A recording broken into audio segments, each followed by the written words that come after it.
Hello সবাইকে এবং welcome এই কন্টেন্ট ক্রিয়েশন কোর্সটার উপরে। এই কোর্সটা একটু অন্যরকম আমাদের প্যাসিভ জার্নালের অন্যান্য কোর্সের সাথে কম্পেয়ার করলে, কারণ এই কোর্সটা একটু থিওরি হেভি। প্র্যাকটিক্যাল ব্যাপার স্যাপার যে একদমই নেই তা না, আমরা প্র্যাকটিক্যাল অনেক কিছুই দেখবো, বাট এই কোর্সের ভিতরে আমরা অনেক থিওরিও শেখার চেষ্টা করবো, যে থিওরিগুলো আমাকে অনেক হেল্প করেছে এবং আমি সেটা আপনাদের অনেক হেল্প করবে। আপনি যদি খালিদ ফারহান চ্যানেলটার কথা ভাবেন, ওটায় প্রায় 1 মিলিয়ন সাবস্ক্রাইবার এবং প্রায় 9 লাখ, আমি যখন এই ভিডিওটা রেকর্ড করছি, ফেসবুক ফলোয়ার্স। প্যাসিভ জার্নাল নামে আমাদের একটা ইউটিউব চ্যানেল আছে যেখানে প্রায় 50,000-এর মতো সাবস্ক্রাইবার আছে। ফ্রাইডে নামে আমাদের আরেকটা ইউটিউব চ্যানেল আছে যেখানে প্রায় 50,000-এর মতো সাবস্ক্রাইবার আছে। এছাড়াও ট্রায়ানোমিয়াল পডকাস্ট নামে আমাদের আরেকটা ইউটিউব চ্যানেল আছে যেখানে প্রায় 1 লাখের বেশি সাবস্ক্রাইবার আছে। সো এই ব্যাপারগুলো আমি এই জন্য বলার চেষ্টা করছি, তার কারণ আমি এই content creation /YouTube /Facebook content create এই জার্নিটা দিয়ে আমি বেশ কয়েকবার গিয়েছি, এবং যেহেতু আমি বেশ কয়েকবার গিয়েছি, আমি অনেক ব্যাপার বুঝতে পেরেছি, যে ব্যাপারগুলো বোঝার কারণে প্রত্যেকবার পরের বার যখন আমি ব্যাপারটা শুরু করেছি তখন আমার জন্য সবকিছু আরো অনেক সহজ হয়েছে। আমি যখন খালিদ ফারহান চ্যানেলটা শুরু করেছিলাম, ওই চ্যানেলটা 1 লাখ সাবস্ক্রাইবারে নিতে বা 50,000 সাবস্ক্রাইবারে নিতে যত সময় লেগেছে, এর পরের কোনো কিছুকেই কিন্তু 10,000, 20,000, 30,000, 50,000-এ নিতে অত সময় লাগে নাই। অনেকগুলো চ্যানেলের কথা আমি বলি নাই একটু আগে, জ্ঞানী কথাবার্তা শো ফর এক্সাম্পল, যেগুলোও কিন্তু অন দ্য আপওয়ার্ড ট্র্যাজেক্টরি, উপরের দিকেই যাচ্ছে। সো এটা জাস্ট আমি আমার ক্রেডেনশিয়াল হিসেবে বললাম, তার কারণ আমি নিজে এই পুরো ব্যাপারগুলো করেছি। আমি নিজে কন্টেন্ট ক্রিয়েশন জার্নিটার মধ্যে দিয়ে ব্যক্তিগতভাবে গিয়েছি। আমি অনেক টাকা ইনকাম করছি, বোথ ফ্রম ইউটিউবের অ্যাডসেন্সের টাকা, ফেসবুকের অ্যাডের টাকা এবং স্পন্সরদের টাকা, যেগুলো ডিরেক্ট ইনকাম হয় কন্টেন্ট ক্রিয়েটরদের। এছাড়াও ইনডিরেক্ট ইনকাম তো আছে, যেরকম স্পোক্স পারসন হওয়া, বিভিন্ন ডিল পাওয়া, বা আপনার যে অডিয়েন্স তৈরি হবে সেই অডিয়েন্সের কাছে কোনো কিছু বিক্রি করা, কোনো প্রোডাক্ট বা সার্ভিস, ওই ইনডিরেক্ট রাউটের উপর দিয়েও আমি গিয়েছি। সো ওয়েলকাম এই কন্টেন্ট ক্রিয়েশন কোর্সটায়, এই ইউটিউব /কন্টেন্ট ক্রিয়েশন কোর্সটা আমি শিওর আপনাদের অনেকেই হেল্প করবে। আপাতত আগামী 20, 30, 40 যে কয়টা ভিডিও আছে, প্রত্যেকটা ভিডিওর উদ্দেশ্য হবে আপনাকে একজন কন্টেন্ট ক্রিয়েটর হতে /ইউটিউবার হতে /ফেসবুক কন্টেন্ট ক্রিয়েটর হইতে হেল্প করা।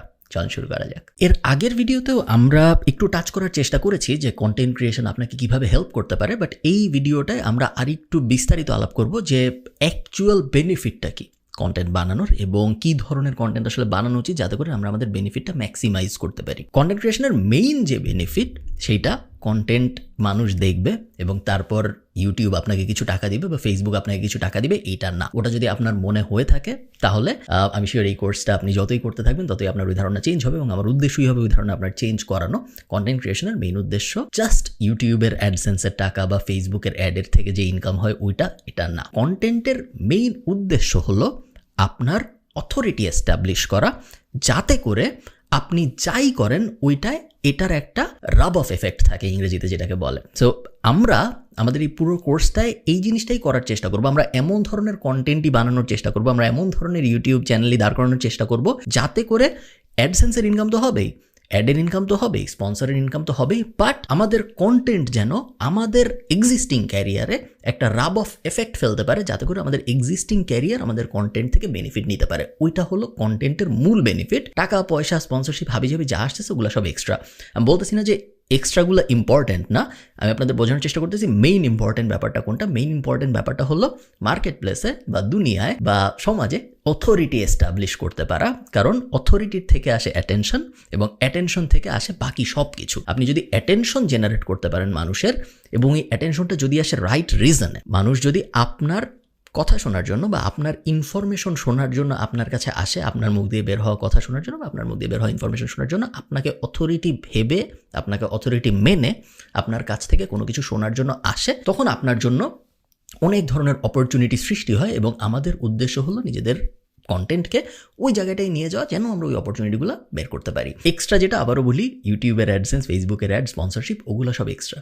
ওগুলোর উপরে আমরা ফোকাস করবো না, কারণ ওগুলো হবেই। ওগুলো সব কন্টেন্ট ক্রিয়েটরদের সাথেও হয়, আপনার সাথেও হবে। ওগুলোর উপর আমরা ফোকাস করবো না। আমরা মূলত ফোকাস করবো আমাদের অথরিটি বাড়ানোর জন্য।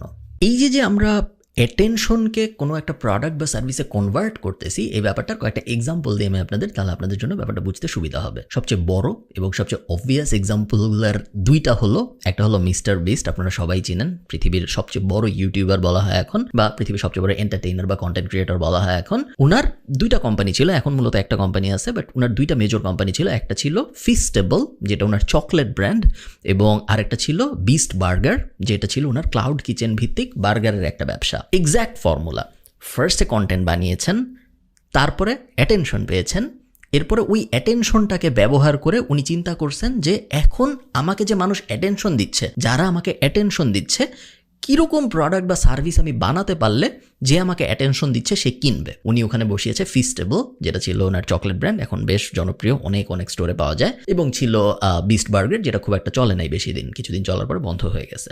এটা একটা এক্সাম্পল। আমি আমার ব্যক্তিগত এক্সাম্পল আপনাদের দিতে পারি। আমি কন্টেন্ট বানানো শুরু করি 2017 সালের জানুয়ারি থেকে, 16 সালের ডিসেম্বর থেকে বিজনেস নিয়ে কন্টেন্ট বানাচ্ছিলাম, ফ্রিল্যান্সিং নিয়ে, অনলাইন ক্যারিয়ার, ইনকাম এসব নিয়ে কন্টেন্ট বানাচ্ছিলাম। তারপরে আরেকটু ব্রাঞ্চ আউট করে বিভিন্ন ইনফরমেটিভ ভিডিও বানানো শুরু করলাম, অ্যাটেনশন পাওয়া শুরু করলাম তারপরে। এবং যখন আমি অ্যাটেনশন পাওয়া শুরু করলাম তখন আমি ভাবলাম কীরকম প্রোডাক্ট বা সার্ভিস আমি বসাতে পারি যেই প্রোডাক্ট বা সার্ভিস আমাকে যারা অ্যাটেনশন দিচ্ছে তারা গ্রহণ করবে। এবং ওখানে আমি বসালাম আমাদের কোর্স, ওখানে আমি বসালাম আমাদের নিউজ লেটার, এবং প্রত্যেকটাই বেশ সাকসেসফুল। সবাই যে সাকসেসফুল তা না, ফেইল্ড ভেঞ্চারও আছে।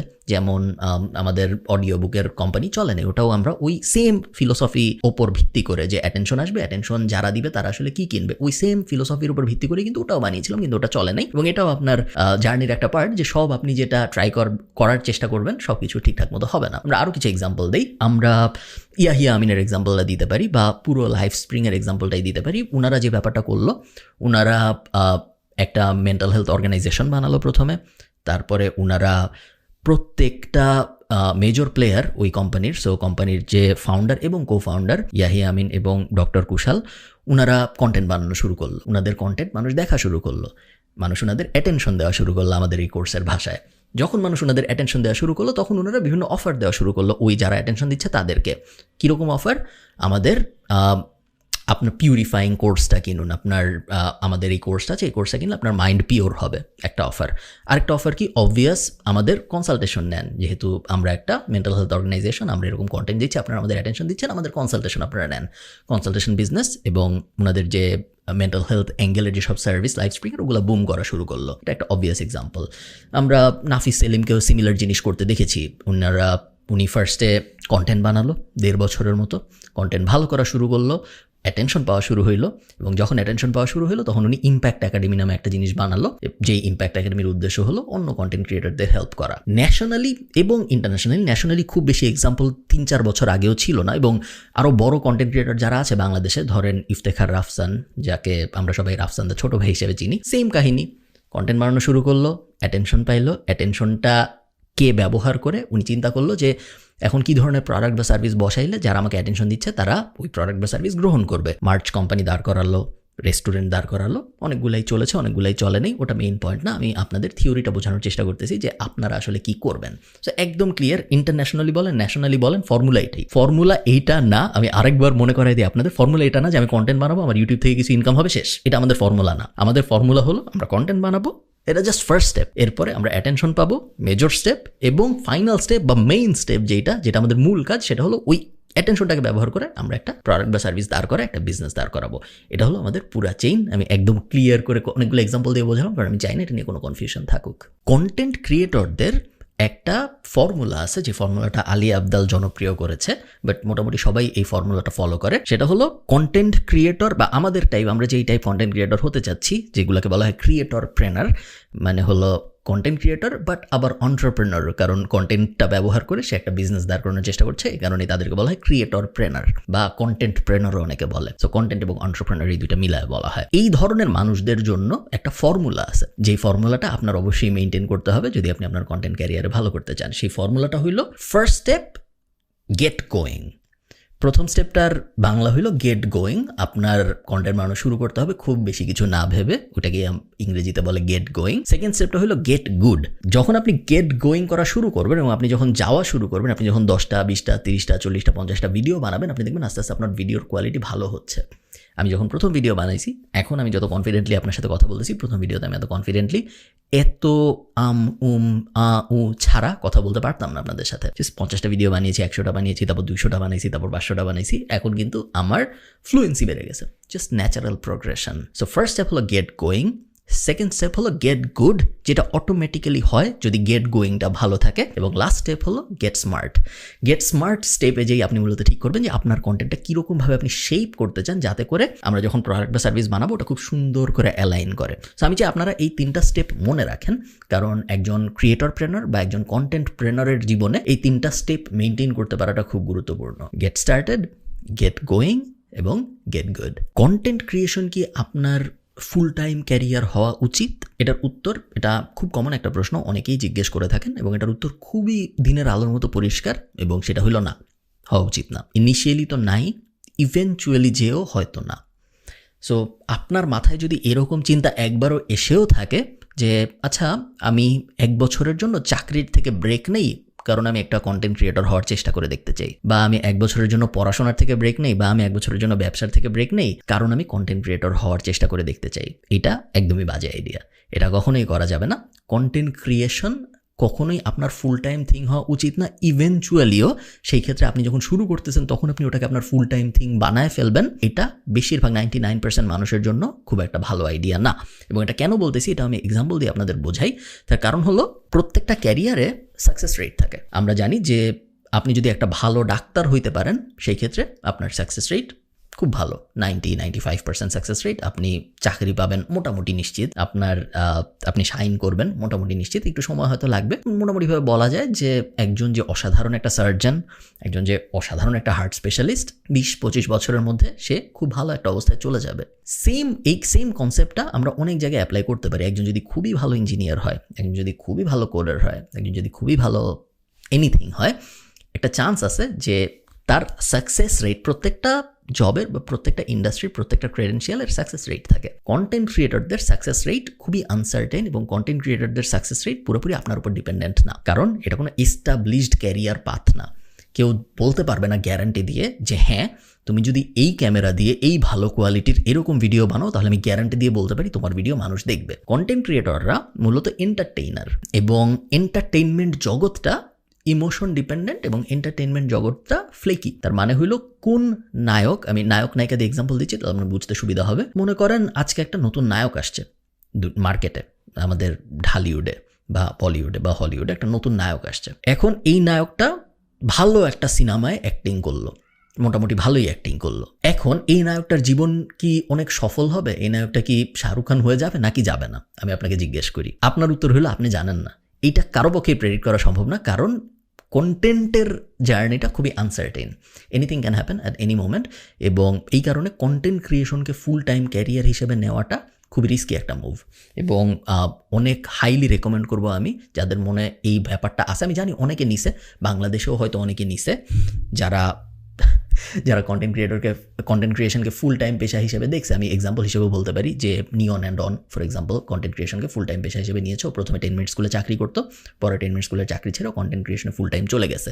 এগেইন নাফিস সেলিমের এক্সাম্পল চলে আসে। ওর যেহেতু অনেক বিজনেস আছে ওর গ্রামে, রাজশাহীতে সম্ভবত, এই কারণে ওর ওই ব্যাকিংটা ছিল কন্টেন্ট ক্রিয়েশনকে ফুল টাইম পেশা হিসেবে নেওয়ার। But for the majority of people content ক্রিয়েশনকে চাকরি ছেড়ে, ব্যবসা ছেড়ে, বা আপনি মেইন যে জিনিসটা করতেছেন ওইটা ছেড়ে ফুল টাইম পেশা হিসেবে নিয়ে নেওয়াটা ভালো আইডিয়া না। এই কোর্সটা যারা করবেন, যারা এই কোর্সের ফলো করে, এই কোর্সের মডেল মেনে কন্টেন্ট ক্রিয়েটর হইতে চান, তারা সবাই আমি রেকমেন্ড করবো কন্টেন্ট ক্রিয়েশনকে সাইড হাসল হিসেবে নেবেন।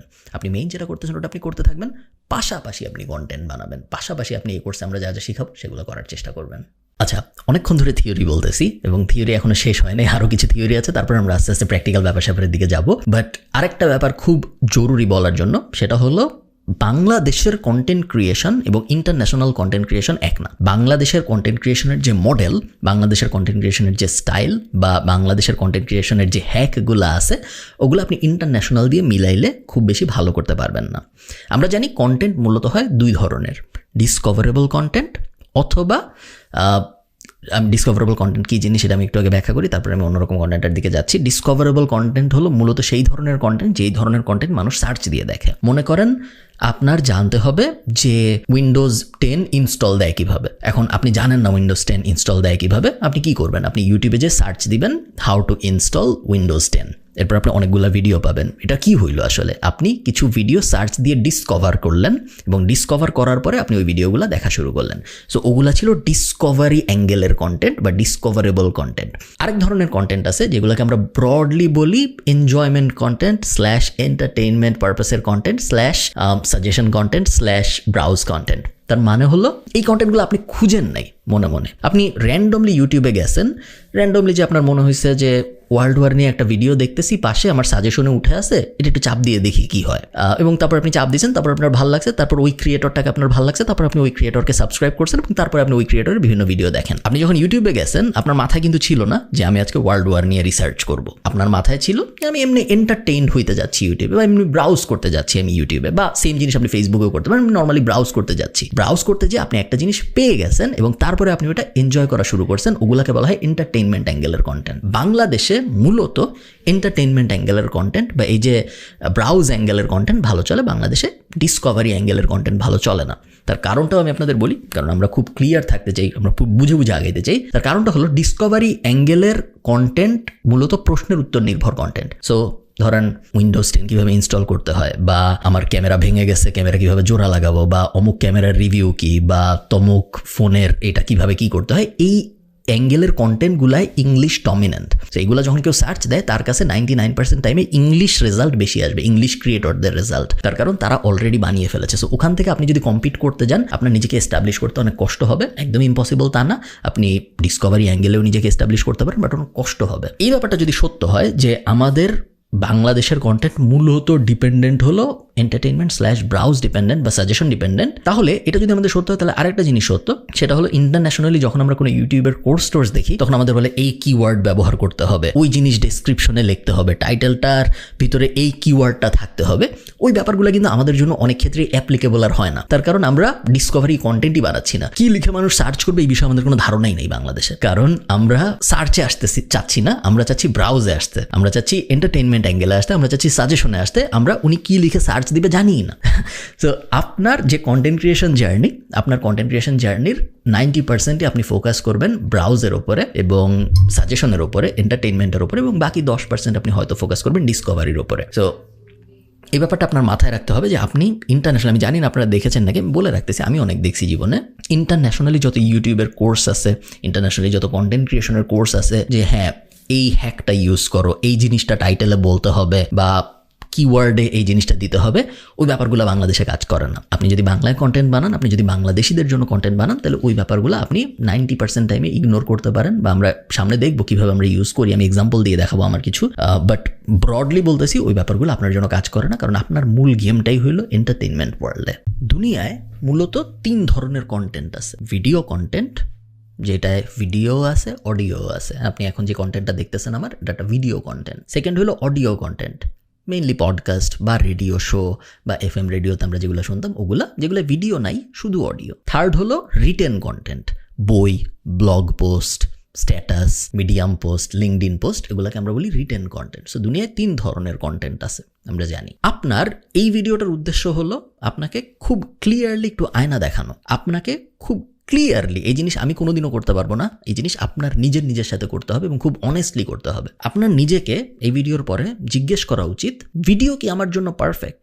আমি দুনিয়ায় এমন অনেক মানুষ চিনি, যারা ইন্টারন্যাশনালি অনেক অনেক অনেক মানুষ চিনি, আমরা ফর্মাল ফ্রাইডেতে অনেক লেখছিও এইসব ব্যাপারে, যে এমন অনেক মানুষ আছে যারা শুধু টুইট করে করে ফেমাস হয়ে গেছে, যারা শুধু লিঙ্কডইনে পোস্ট লিখে লিখে ফেমাস হয়ে গেছে, যারা শুধু মিডিয়ামে পোস্ট লিখে লিখে ফেমাস হয়ে গেছে। আপনারা সবাই জানেন যে রাইটাররা অনেক ফেমাস দুনিয়ায়, হিস্টোরিক্যালি গত 500 বছর ধরে লেখকরা অনেক ফেমাস। হুমায়ুন আহমেদের আগের থেকে আরো 400, 500, 600 বছর ধরে লেখকরা অনেক ফেমাস। লেখকরা কিন্তু ভিডিও বানাইতো না, লেখকরা লিখতো, কারণ তাদের মেইন স্ট্রেংথটা ছিল রিটেন কন্টেন্টে, লেখালেখির কন্টেন্টে। এরকম অনেক মানুষ আছে যারা শুধু অডিওতে ফেমাস। FM রেডিওর যুগ যখন ছিল, আর যারা বিশাল ফেমাস ছিল, এখনো আমরা জানি অনেক পডকাস্টাররা অনেক ফেমাস, তারা অডিওতে অনেক ভালো। আবার আমরা জানি অনেক কন্টেন্ট ক্রিয়েটর আছে যারা ভিডিওতে অনেক ভালো, যাদের ভিডিওতে অ্যাপিয়ারেন্স প্লেজেন্ট, যারা মোটামুটি সুন্দর করে কথা বলতে পারে, যাদের কথা শুনতেও ভালো লাগে, আবার তাদের দেখতেও খুব একটা খারাপ লাগে না, তারা ভিডিওতে ভালো করতেছে। এই ভিডিওটার উদ্দেশ্য হলো এই জিনিসটা আপনাদের কেউ খুব এই জিনিসটা একটু আনকমফোর্টেবল, তো আপনি যখন কাউকে জিজ্ঞেস করবেন, সে বেশিরভাগ সময় আপনাকে বলবে হ্যাঁ তোমার ভিডিও তো ভালোই, আর একটু চেষ্টা করো, হয়ে যাবে। কেউই আপনাকে অনেস্ট ফিডব্যাকটা কখনো দিবে না যে হয়তো আসলে আপনার ভিডিও খারাপ, হয়তো আসলে আপনার জন্য বেস্ট হইতো আপনি যদি রিটেন ওয়ার্ডে থাকতেন, বা হয়তো আপনার জন্য বেস্ট হইতো যদি আপনি শুধু অডিওতে থাকতেন। এই জিনিসে কনস্ট্রাকটিভ ক্রিটিসিজম পাওয়া বা এই জিনিসে অনেস্ট ফিডব্যাক পাওয়া নিয়ারলি ইম্পসিবল। আমি জানি, আমি যদি একটা ভিডিও রেকর্ড করে আমার কিছু বন্ধু বান্ধবদের দেখাই, 9 out of 10 টাইমস অলমোস্ট সবাই বলবে হ্যাঁ মোটামুটি ঠিকই আছে, আর একটু ভালো করতে পারলে ভালো হয়। শুরুর দিকের কথা বলতেছি, যখন আমার সাবস্ক্রাইবার হয় নাই, কিছু হয়নি এরকম সময়ের। বাট আসলে ওরা মনে মনে যেটা ভাবতেছে সেটা হলো ধুর কি দেখতেছি, এগুলো ভালো লাগতেছে না। তার কারণ হলো মানুষ অনেস্ট ফিডব্যাক দেয় না বাংলাদেশে। ইন্টারন্যাশনালি খুব একটা দেয় এরকম না, বাট বাংলাদেশে একদমই দেয় না। সো এই জিনিস আপনার নিজের সাথে নিজের করতে হবে। আপনি একটা ভিডিও রেকর্ড করবেন এবং আপনি ভিডিওটা নিজে দেখবেন, 4-5 বার দেখবেন। দেখে নিজেকে আপনি জিজ্ঞেস করবেন যে ভিডিওই কি আমার জন্য পারফেক্ট কন্টেন্ট ক্রিয়েশন মিডিয়াম? যদি ভিডিও আমার জন্য পারফেক্ট কন্টেন্ট ক্রিয়েশন মিডিয়াম না হয়, তাহলে ফিউচারে আমি যা করতেছি, এই কোর্সের বাকি সময় আমি যা দেখবো না দেখবো সবই কিন্তু আসলে পণ্ডশ্রম। কারণ আপনি বিশ্বাস করেন বা নাই করেন, এটা সত্য, সবার ভিডিও দেখতে ভালো লাগে না, সবার কথা বলার স্টাইল সুন্দর না, সবার কথা বলার স্টাইল এমন না যে দেখলে মনে হয় যে আরও দেখি। অনেকে আছে যাদের কথা বলার স্টাইল হয়তো সুন্দর, বাট ইনফরমেশন ভালো না। সো ইনফরমেশন যদি ভালো না হয়, শুধু কথা বলার স্টাইল সুন্দর দেখে কয়জনই বা ভিডিও দেখবে? অনেকে আছে যাদের কথা বলার স্টাইল সুন্দর, বাট তাদের দেখতে ভালো লাগে না, তাদের দেখলে অনেকের অডিয়েন্স বিরক্ত হয়। এরকম আছে, এগুলো অনেস্ট কথা, এগুলো এটা মানে এটা দ্বিমত। আমি আপনাদের সাথে খামাখা মিথ্যা কথা বলার কোনো কারণ নেই। এরকম আমি নিজেই জানি, আমাকে অনেক মানুষ কন্টেন্ট পাঠায়, যেহেতু আমার বড় একটা ইউটিউব চ্যানেল আছে এখন, আমাকে অনেকে ফার্স্ট ভিডিও বানায় পাঠায় যে ভাই একটু দেখেন তো আমার ভিডিওটা কেমন হয়েছে, আমি কন্টেন্ট ক্রিয়েটর হইতে চাই। আমি ভিডিও দেখেই বুঝি যে ও হতে পারবে না, কারণ ওর কথার টোনই ঠিক নেই, বা ও কথাই হয়তো ঠিক মতো বলতে পারতেছে না, বা ও যে ইনফরমেশন দিচ্ছে সেই ইনফরমেশন ভালো না, দেখলে অনেক সময় বোঝা যায়। আমি তখন কিন্তু বলতে পারি না মুখের, আমি বলি হ্যাঁ চেষ্টা করো, আর একটু ভালো করার চেষ্টা করো, হয়তো হয়ে যাবে, হয়তো হয়ে যাবে। একদমই কিন্তু বলা যায় না যে হয়তো হয়ে যাবে না, বাট আপনার নিজেকে খুব ক্লিয়ারলি জিজ্ঞেস করা উচিত যে 3 কন্টেন্ট মিডিয়ামের মধ্যে সবচেয়ে আমার জন্য আনপ্লেজেন্ট যেটা আমার সফল হওয়ার চান্স সবচেয়ে কম, ওইটার মধ্যেই আমি ঢুকে যাচ্ছি না। তো 3টার মধ্যে হয়তো আপনার জন্য স্ট্যাটাস খুব ভালো হইতো, রিটেন কন্টেন্ট খুব ভালো হইতো, আপনি হয়তো মিডিয়ামে খুব ভালো করতে পারতেন, আপনার জন্য হয়তো অডিও খুব ভালো হইতো, আপনি হয়তো পডকাস্ট ওয়ার্ল্ডে খুবই ভালো একদম ফাটায় ফেলতে পারতেন শুধু অডিও পডকাস্ট করে। জাস্ট বিকজ আপনি ঠিক রাইট মিডিয়াটা চুজ করেন, এই কারণে আপনার পুরো ক্যারিয়ারটাই কন্টেন্ট ক্রিয়েটার হিসেবে নষ্ট হয়ে যাইতে পারে। এই ভিডিওর উদ্দেশ্য হলো আপনাদের জাস্ট একটু অনেস্টলি নিজের উপর রিফ্লেক্ট করার চেষ্টা করা যে আচ্ছা, আমি বাকি কোর্সটা দেখার আগে একটু ভাবি যে আসলেই কি ভিডিও আমার জন্য রাইট? হইতে পারে রাইট, আবার হইতে পারে নাও রাইট। আপনি যদি ডাউটে থাকেন 50-50, আমি ঠিক শিওর না, হয়তো ভালো হয়তো খারাপ, তাহলে গো ফর ইট, কারণ লস নাই কোনো যদি আপনার সময় থাকে। বাট যদি আপনি মোটামুটি শিওর থাকেন যে না, ভিডিও আসলে আমার জন্য না, কারণ আমি আসলে ভালো মতো কথাই বলতে পারি না, অনেক মানুষ আছে যারা ভালো মতো কথা বলতে পারে না, ভালো মতো নিজের থটকে আর্টিকুলেট করতে পারে না, ওটা যদি হয় তাহলে কোনো শেম নেই এটা অ্যাডমিট করার মধ্যে যে না, ভিডিও আমার জন্য না, আমি হয় রিটেন কন্টেন্টে যাবো বা আমি অডিওতে যাবো, কোনো সমস্যা নেই। বাট নিজের একটা ফলকে অ্যাকনলেজ করে না করতে পেরে জাস্ট উইটার উপর ঝাঁপায় পরে করতেই থাকবো 1000 ভিডিও বানাবো, 2000 ভিডিও বানাবো, কেউ দেখবে না, তারপরে ভিডিও বানাবো, ওটা আমার মতে খুব একটা স্মার্ট কাজ না, ওটা আপনি করবেন না। আমরা যখন বাংলাদেশে কন্টেন্ট ক্রিয়েটর স্পেসটার কথা বলি, তখন মূলত আমরা 2 ধরনের কন্টেন্ট ক্রিয়েটরদের কথা বলি। অ্যাকচুয়ালি 3 ধরনের, বাট মূলত 2 ধরনের। আমি প্রত্যেকটাই ব্যাখ্যা করতেছি যেন আপনাদের বুঝতে সুবিধা হয়। ফার্স্টে হলো ইউটিউব হেভি কন্টেন্ট ক্রিয়েটর, যাদের ইউটিউবটাই মেইন, যাদের ইউটিউব মূল ফোকাস, তারা লম্বা ভিডিও বানায় 9/16, ওটাই মেইন। যারা যখন ভিডিও বানায় তারা ইউটিউবের কথা মাথায় রেখে ভিডিও বানায়, তারপরে হয়তো সেম ভিডিও কাটছাট করে বা রিডিজাইন করে রিপ্যাকেজ করে ফেসবুকে হয়তো আপলোড হয়, বাট তারা মেইনলি ইউটিউবার। আমরা এমন কন্টেন্ট ক্রিয়েটরদের চিনি যারা মূলত ফেসবুক ওয়াচের কন্টেন্ট ক্রিয়েটর, তারা কন্টেন্ট বানাই ফেসবুকের জন্য, তাদের কন্টেন্টের টপিকও এমন হয় যেগুলো ফেসবুকে খুব ভালো করবে, ফেসবুকে খুব হিট হবে, টপিক্যালি রেলেভেন্ট কন্টেন্ট বানায় তারা। কোনো একটা কিছু নিয়ে অনেক হাইপ চলতেছে, ওটা নিয়ে তাড়াতাড়ি কন্টেন্ট বানানো, কারণ ওই ধরনের যে ফেসবুক একটা প্রপার সোশ্যাল মিডিয়া, সো যে জিনিস নিয়ে হাউকাও চলতেছে ওই জিনিস নিয়ে কন্টেন্ট বানাইলে ফেসবুক ওটা ভালো করে। সো ওই অ্যাঙ্গেলের এক ধরনের কন্টেন্ট ক্রিয়েটর আছে যারা ফেসবুক ফার্স্ট। হ্যাঁ, তারাও হইতে পারে তাদের কন্টেন্ট ইউটিউবে আপলোড দেয়, বাট তারা mainly Facebook content creator. So এই দুটো হলো মেইন, ইউটিউব কন্টেন্ট ক্রিয়েটর এবং ফেসবুক কন্টেন্ট ক্রিয়েটর বাংলাদেশে। আরেক ধরনের কন্টেন্ট ক্রিয়েটর আছে যারা Instagram and TikTok content creator. So তারা মূলত রিল বানায়, তারা মূলত ফানি ভিডিও টিডিও স্কিট ইত্যাদি বানায়, তারা ইনস্টাগ্রামে ইনফ্লুয়েন্সার হয়ে যায় বা তারা টিকটকে ইনফ্লুয়েন্সার হয়ে যায়। আমার রেকমেন্ডেশন হবে আপনাদের জন্য, আমাদের গোল এই কোর্সের কি, আমাদের এই কোর্সের গোল কিন্তু জাস্ট আমার অনেকগুলো ফলোয়ার হবে এটা না। আমাদের এই কোর্সের গোল হলো অথরিটি এস্টাবলিশ করা, যেন আমরা বিজনেস দাঁড় করাইতে পারি পরে। আমাদের গোল হবে এই কোর্সের প্রপার ইউটিউবার হওয়ার চেষ্টা করা, ফেসবুক কন্টেন্ট ক্রিয়েটর না, ইনস্টাগ্রাম ইনফ্লুয়েন্সার না, টিকটক ইনফ্লুয়েন্সার না, প্রপার ইউটিউবার হওয়ার চেষ্টা করা। এটা কেন বলতেছি, তার কারণ যত কন্টেন্ট ক্রিয়েটর আছে তাদের কন্টেন্ট দেখলে এবং কন্টেন্টের ফিডব্যাক বা কমেন্ট অ্যানালাইজ করলে আপনি দেখতে পারবেন সেম মানুষ বাংলাদেশে পুরো বাংলাদেশের কন্টেক্সটে বলতেছি, কিন্তু আমি এই সব কিছু ইংরেজিতে ভিডিও বানাইলে এগুলো অ্যাপ্লিকেবল না আপনার জন্য। সেম মানুষ আপনি দেখবেন ইউটিউবে একটা ভিডিও আপলোড করেছে সেম ভিডিও, এবং ফেসবুকে একটা ভিডিও আপলোড করেছে সেম ভিডিও। ইউটিউবের কমেন্টে আপনি দেখবেন ভার্সেস ফেসবুকের কমেন্টে আপনি দেখবেন আকাশ পাতাল ডিফারেন্স। ইউটিউবে যখন কেউ যায়, এটা আপনার একটু সাইকোলজি বুঝতে হবে মানুষের, ইউটিউবে যখন কেউ যায় সে ভিডিও দেখতে যায়, তার মাথায় এটা থাকে না যে আচ্ছা, কে কাকে নিয়ে কী কমেন্ট করছে একটু দেখি। হ্যাঁ, ইউটিউবের নিচে কমেন্ট আছে, ওই কমেন্টও মানুষ পড়ে, বাট ফেসবুকের সাথে আপনি যদি কম্পেয়ার করেন, ফেসবুকে মানুষ কেন যায়? ফেসবুকে মানুষ যে এখন সমাজে কি হচ্ছে দেখি, এখন সমাজে হাউকাউ কি নিয়ে দেখি, এখন কোন গ্রুপে কি পোস্ট হয়েছে একটু দেখি, এখন কোন উত্তেজিত বিষয় নিয়ে সবাই কথা বলছে এটা একটু দেখি। ওটা হলো যখন একজন ফেসবুকে যায় তার মেন্টালিটি, ভার্সেস একজন যখন ইউটিউবে যায় তার মেন্টালিটি হলো আমি এখন এন্টারটেইনড হইতে চাই, আমি এখন ইন্টারেস্টিং কিছু দেখবো, মজার কিছু দেখবো, আমি এন্টারটেইনড হইতে চাই কিছুক্ষণ সময়ের জন্য। এই কারণে সেম মানুষ যখন সে ফেসবুকে যায় তখন তার মেন্টালিটি একরকম থাকে, যখন সে ইউটিউবে যায় তখন তার মেন্টালিটি আরেক রকম থাকে। আমরা চাই ইউটিউবে যখন সে যায় তখন তার মেন্টালিটি যেরকম থাকে ওই রকম মেন্টালিটির সময়ে সে আমাদের দেখুক। আমরা এটা চাই না সে একটা ফানি মেন্টালিটিতে আছে, সে একটা ফানি মোডে আছে, সে একটা উত্তেজিত মোডে আছে, সে একটা হাউকাওয়ার মোডে আছে, ওই সময় তার আমাদের সাথে পরিচয় হোক ফেসবুকে। আমরা চাই তার আমাদের সাথে তখন পরিচয় হোক যখন সে একটা ইন্টারেস্টিং প্রপার মুডে আছে, যাতে করে সে আমার উপরে অথরিটি এস্টাবলিশ করতে হেল্প করতে পারে। আপনারা সবাই জানেন অনেক ফেসবুক ক্রিয়েটর আছে, অনেক ইনস্টাগ্রাম ইনফ্লুয়েন্সার আছে, অনেক টিকটক ইনফ্লুয়েন্সার আছে যাদের ফলোয়ার আমার থেকে অনেক বেশি। আমি জাস্ট আমাকে এক্সাম্পল হিসেবে বলতেছি, আপনারা ভাইবেন না যে এটা ব্র্যাগ টাইপ এরকম কিছু। আমার মতো অনেকেই আছে যারা আরও হয়তো ভালো করতেছে আমার থেকে, বাট তারা ওই রকম রেসপেক্ট পায় না যেরকম রেসপেক্ট আমি পাই, জাস্ট বিকজ আমি অথরিটিটা এস্টাবলিশ করেছি ইউটিউব ফার্স্টে। অ্যান্ড দেন তারপরে ফেসবুকে আমার অনেক ফলোয়ার হয়েছে, ইনস্টাগ্রামে আমার অনেক ফলোয়ার হয়েছে, টিকটকে আমার অনেক ফলোয়ার হয়েছে। এটা হয় নাই এমন না, বাট মেইন প্লে ছিল ইউটিউব। আপনাদেরও মেইন প্লে হইতে হবে ইউটিউব, কারণ হিউম্যান সাইকোলজিটাই হইল ইউটিউবে যার সাথে ফার্স্ট দেখা এবং ইউটিউবে যার সাথে রেগুলার দেখা হয় তার উপরে বাংলাদেশি মানুষের ট্রাস্ট বেশি হয় কম্পেয়ার টু যার সাথে আমার ফেসবুকে রেগুলার দেখা হয়। কারণ ফেসবুক একটা হাউকাওয়ের জায়গা, এটা অস্বীকার করার কিছু নেই। এবং আপনি ফেসবুকে পরবর্তীতে নিজের পেজ বড় করবেন না এটা আমি বলতেছি না, বাট আপনার মাথায় সবসময় এটা থাকতে হবে আমি যেহেতু অথরিটি বিল্ড করতে যাচ্ছি, আমার মেইন প্লেটা হইল ইউটিউবে। আমি মেইনলি আসলে হইতে চাচ্ছি ইউটিউবার, আমি মেইনলি ফেসবুক কন্টেন্ট ক্রিয়েটর হতে চাচ্ছি না, আমি মেইনলি অন্য কোনো কিছু হইতে চাচ্ছি না। আমার মেইন গোলই হইল যখন আমি বলতেছি কন্টেন্ট ক্রিয়েটর হব, আমি মেইনলি বাংলাদেশে ইউটিউবার হইতে যাচ্ছি। আরেকটা ব্যাপার সেটা হলো ফেসবুক খুব ভলাটাইল একটা জিনিস। ফেসবুকের কখন কী হয় কোনো ঠিক নেই। ফেসবুক 2 বছর পরে বলতে পারে যে এখন শুধু মেটাভার্সে যারা কন্টেন্ট বানাবে তারাই ভালো করবে, অন্য কোনো কন্টেন্টকে আমরা কোনো রিচ দিব না। ফেসবুক বলতে পারে যে তোমার পেজ কালকে থেকে নাই। ইউটিউব অনেক সেফ। ইউটিউব গত 20 বছর ধরে চেঞ্জ খুব স্লোলি করছে, বাট যখনই যেই চেঞ্জ করেছে ওই চেঞ্জ নিয়ে ওরা খুব সলিড গ্রাউন্ডে ছিল। এবং ইউটিউব একটা গুগল কোম্পানি।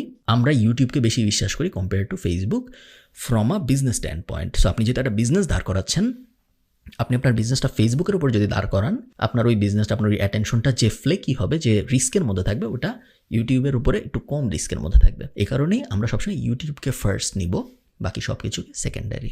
আচ্ছা, আস্তে আস্তে আমরা প্র্যাকটিক্যাল ব্যাপার-স্যাপারের দিকে এগিয়ে যাচ্ছি। এই কোর্স যারা দেখছেন তারা সবাই কন্টেন্ট বানাবেন আমি ধরে নিচ্ছি, এবং এই ভিডিও যারা দেখছেন তারা অবভিয়াসলি কন্টেন্ট বানাবেন, কারণ এর আগে আমরা আয়না দেখা পার্টটা শেষ করে আসছি। সো তারপরে আপনি যেহেতু দেখছেন তো আমি ধরে নিচ্ছি আপনি ভিডিও বানাবেন, which is good, well done, congratulations. Video বাংলাদেশে মূলত 2 ধরনের বানাতে আমি আপনাদের রেকমেন্ড করব। এই 2 ধরনের একটাও আপনি পিক করতে পারেন, যদি আপনার মনে হয় আপনি 2টাই পিক করতে পারবেন তাহলে খুবই ভালো। 1 নাম্বার হলো পডকাস্ট, 2 নাম্বার হইল লং ফর্ম ভিডিও, অ্যাটলিস্ট 10 মিনিটের বেশি। পডকাস্ট কেন আমার পছন্দ এটা আমি আপনাদের একটু ব্যাখ্যা করে বলি, যেন আপনি সাইকোলজিটা বুঝতে পারেন যে বেনিফিটটা আসলে কোন জায়গায়। দেখেন, পডকাস্ট সাধারণত 1 ঘন্টার বেশি হয়, কখনো কখনো 2 ঘন্টার হয়, কখনো কখনো আরও বেশিও হয়। আমাদের ইভেনচুয়াল গোল কি? আমরা এই কোর্সের শুরুতেই ঠিক করেছি আমাদের গোল হলো আমরা কন্টেন্ট বানাবো যাতে করে আমরা অ্যাটেনশন পাই, এবং তারপরে আমরা চিন্তা করব কী ধরনের প্রোডাক্ট বা সার্ভিস আমরা এই অ্যাটেনশনের উপর বসাতে পারি যেন আমরা একটা বিজনেস দাঁড় করাইতে পারি। ওই বিজনেসটা হবে আমাদের মেইন থিং, প্লাস কন্টেন্ট থেকে যে ইনকাম হবে ওগুলো হবে আমাদের সাইড থিং। আপনি যখন কারো উপরে অথরিটি এস্টাবলিশ করতে চাচ্ছেন, আপনি যখন কোনো একটা বিষয়ে নিজেকে একজন অথরিটি হিসেবে দাঁড় করাতে চাচ্ছেন, আপনি যখন মানুষের ট্রাস্ট, রেসপেক্ট এগুলো পাওয়ার চেষ্টা করতে চাচ্ছেন, আমার মতে পডকাস্ট থেকে ভালো আর কোনো অপশন নাই পৃথিবীতে। চিন্তা করেন আপনি একটা জিনিস, প্রত্যেক সপ্তাহে একজন আপনার কথা 1 ঘন্টা ধরে শুনতেছে। আমরা একটা কমন টপিক নেই, যে টপিকটা আমরা সবাই জানি খারাপ। মনে করেন শিশু হত্যা, বাচ্চাদের মেরে ফেলা।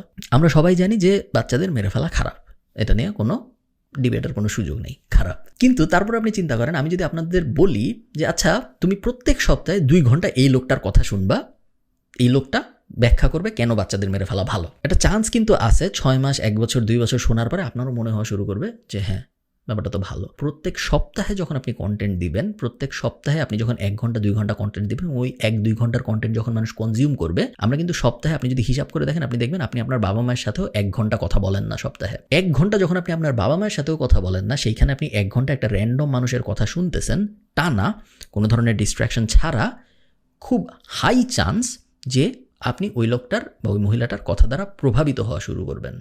এবং এটাই পডকাস্টের মেইন বেনিফিট, যে লং ফর্ম ধরে অনেকক্ষণ ধরে একটা মানুষকে আপনার সাথে কানেক্টেড রাখা যায়, যেই কারণে ওই মানুষটার চিন্তাভাবনা আস্তে আস্তে আপনার মতো হয়ে যাওয়া শুরু হয়। এবং এই কারণেই দুনিয়ায় পডকাস্ট এত সফলতা পাইছে এত কম সময়ের মধ্যে।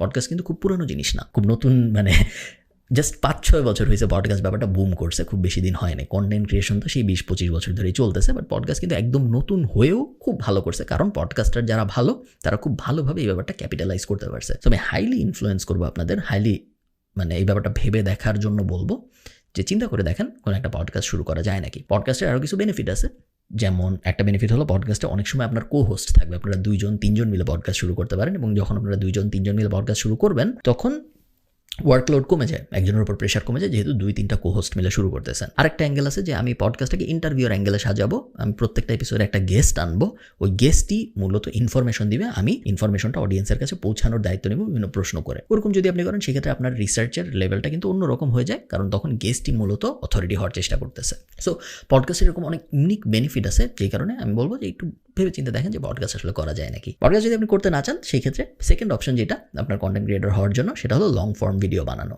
সিমিলার কনসেপ্ট, আমি আপনাদের কখনোই বলবো না যে আপনারা 5 মিনিটের ভিডিও বানান বা 4 মিনিটের ভিডিও বানান।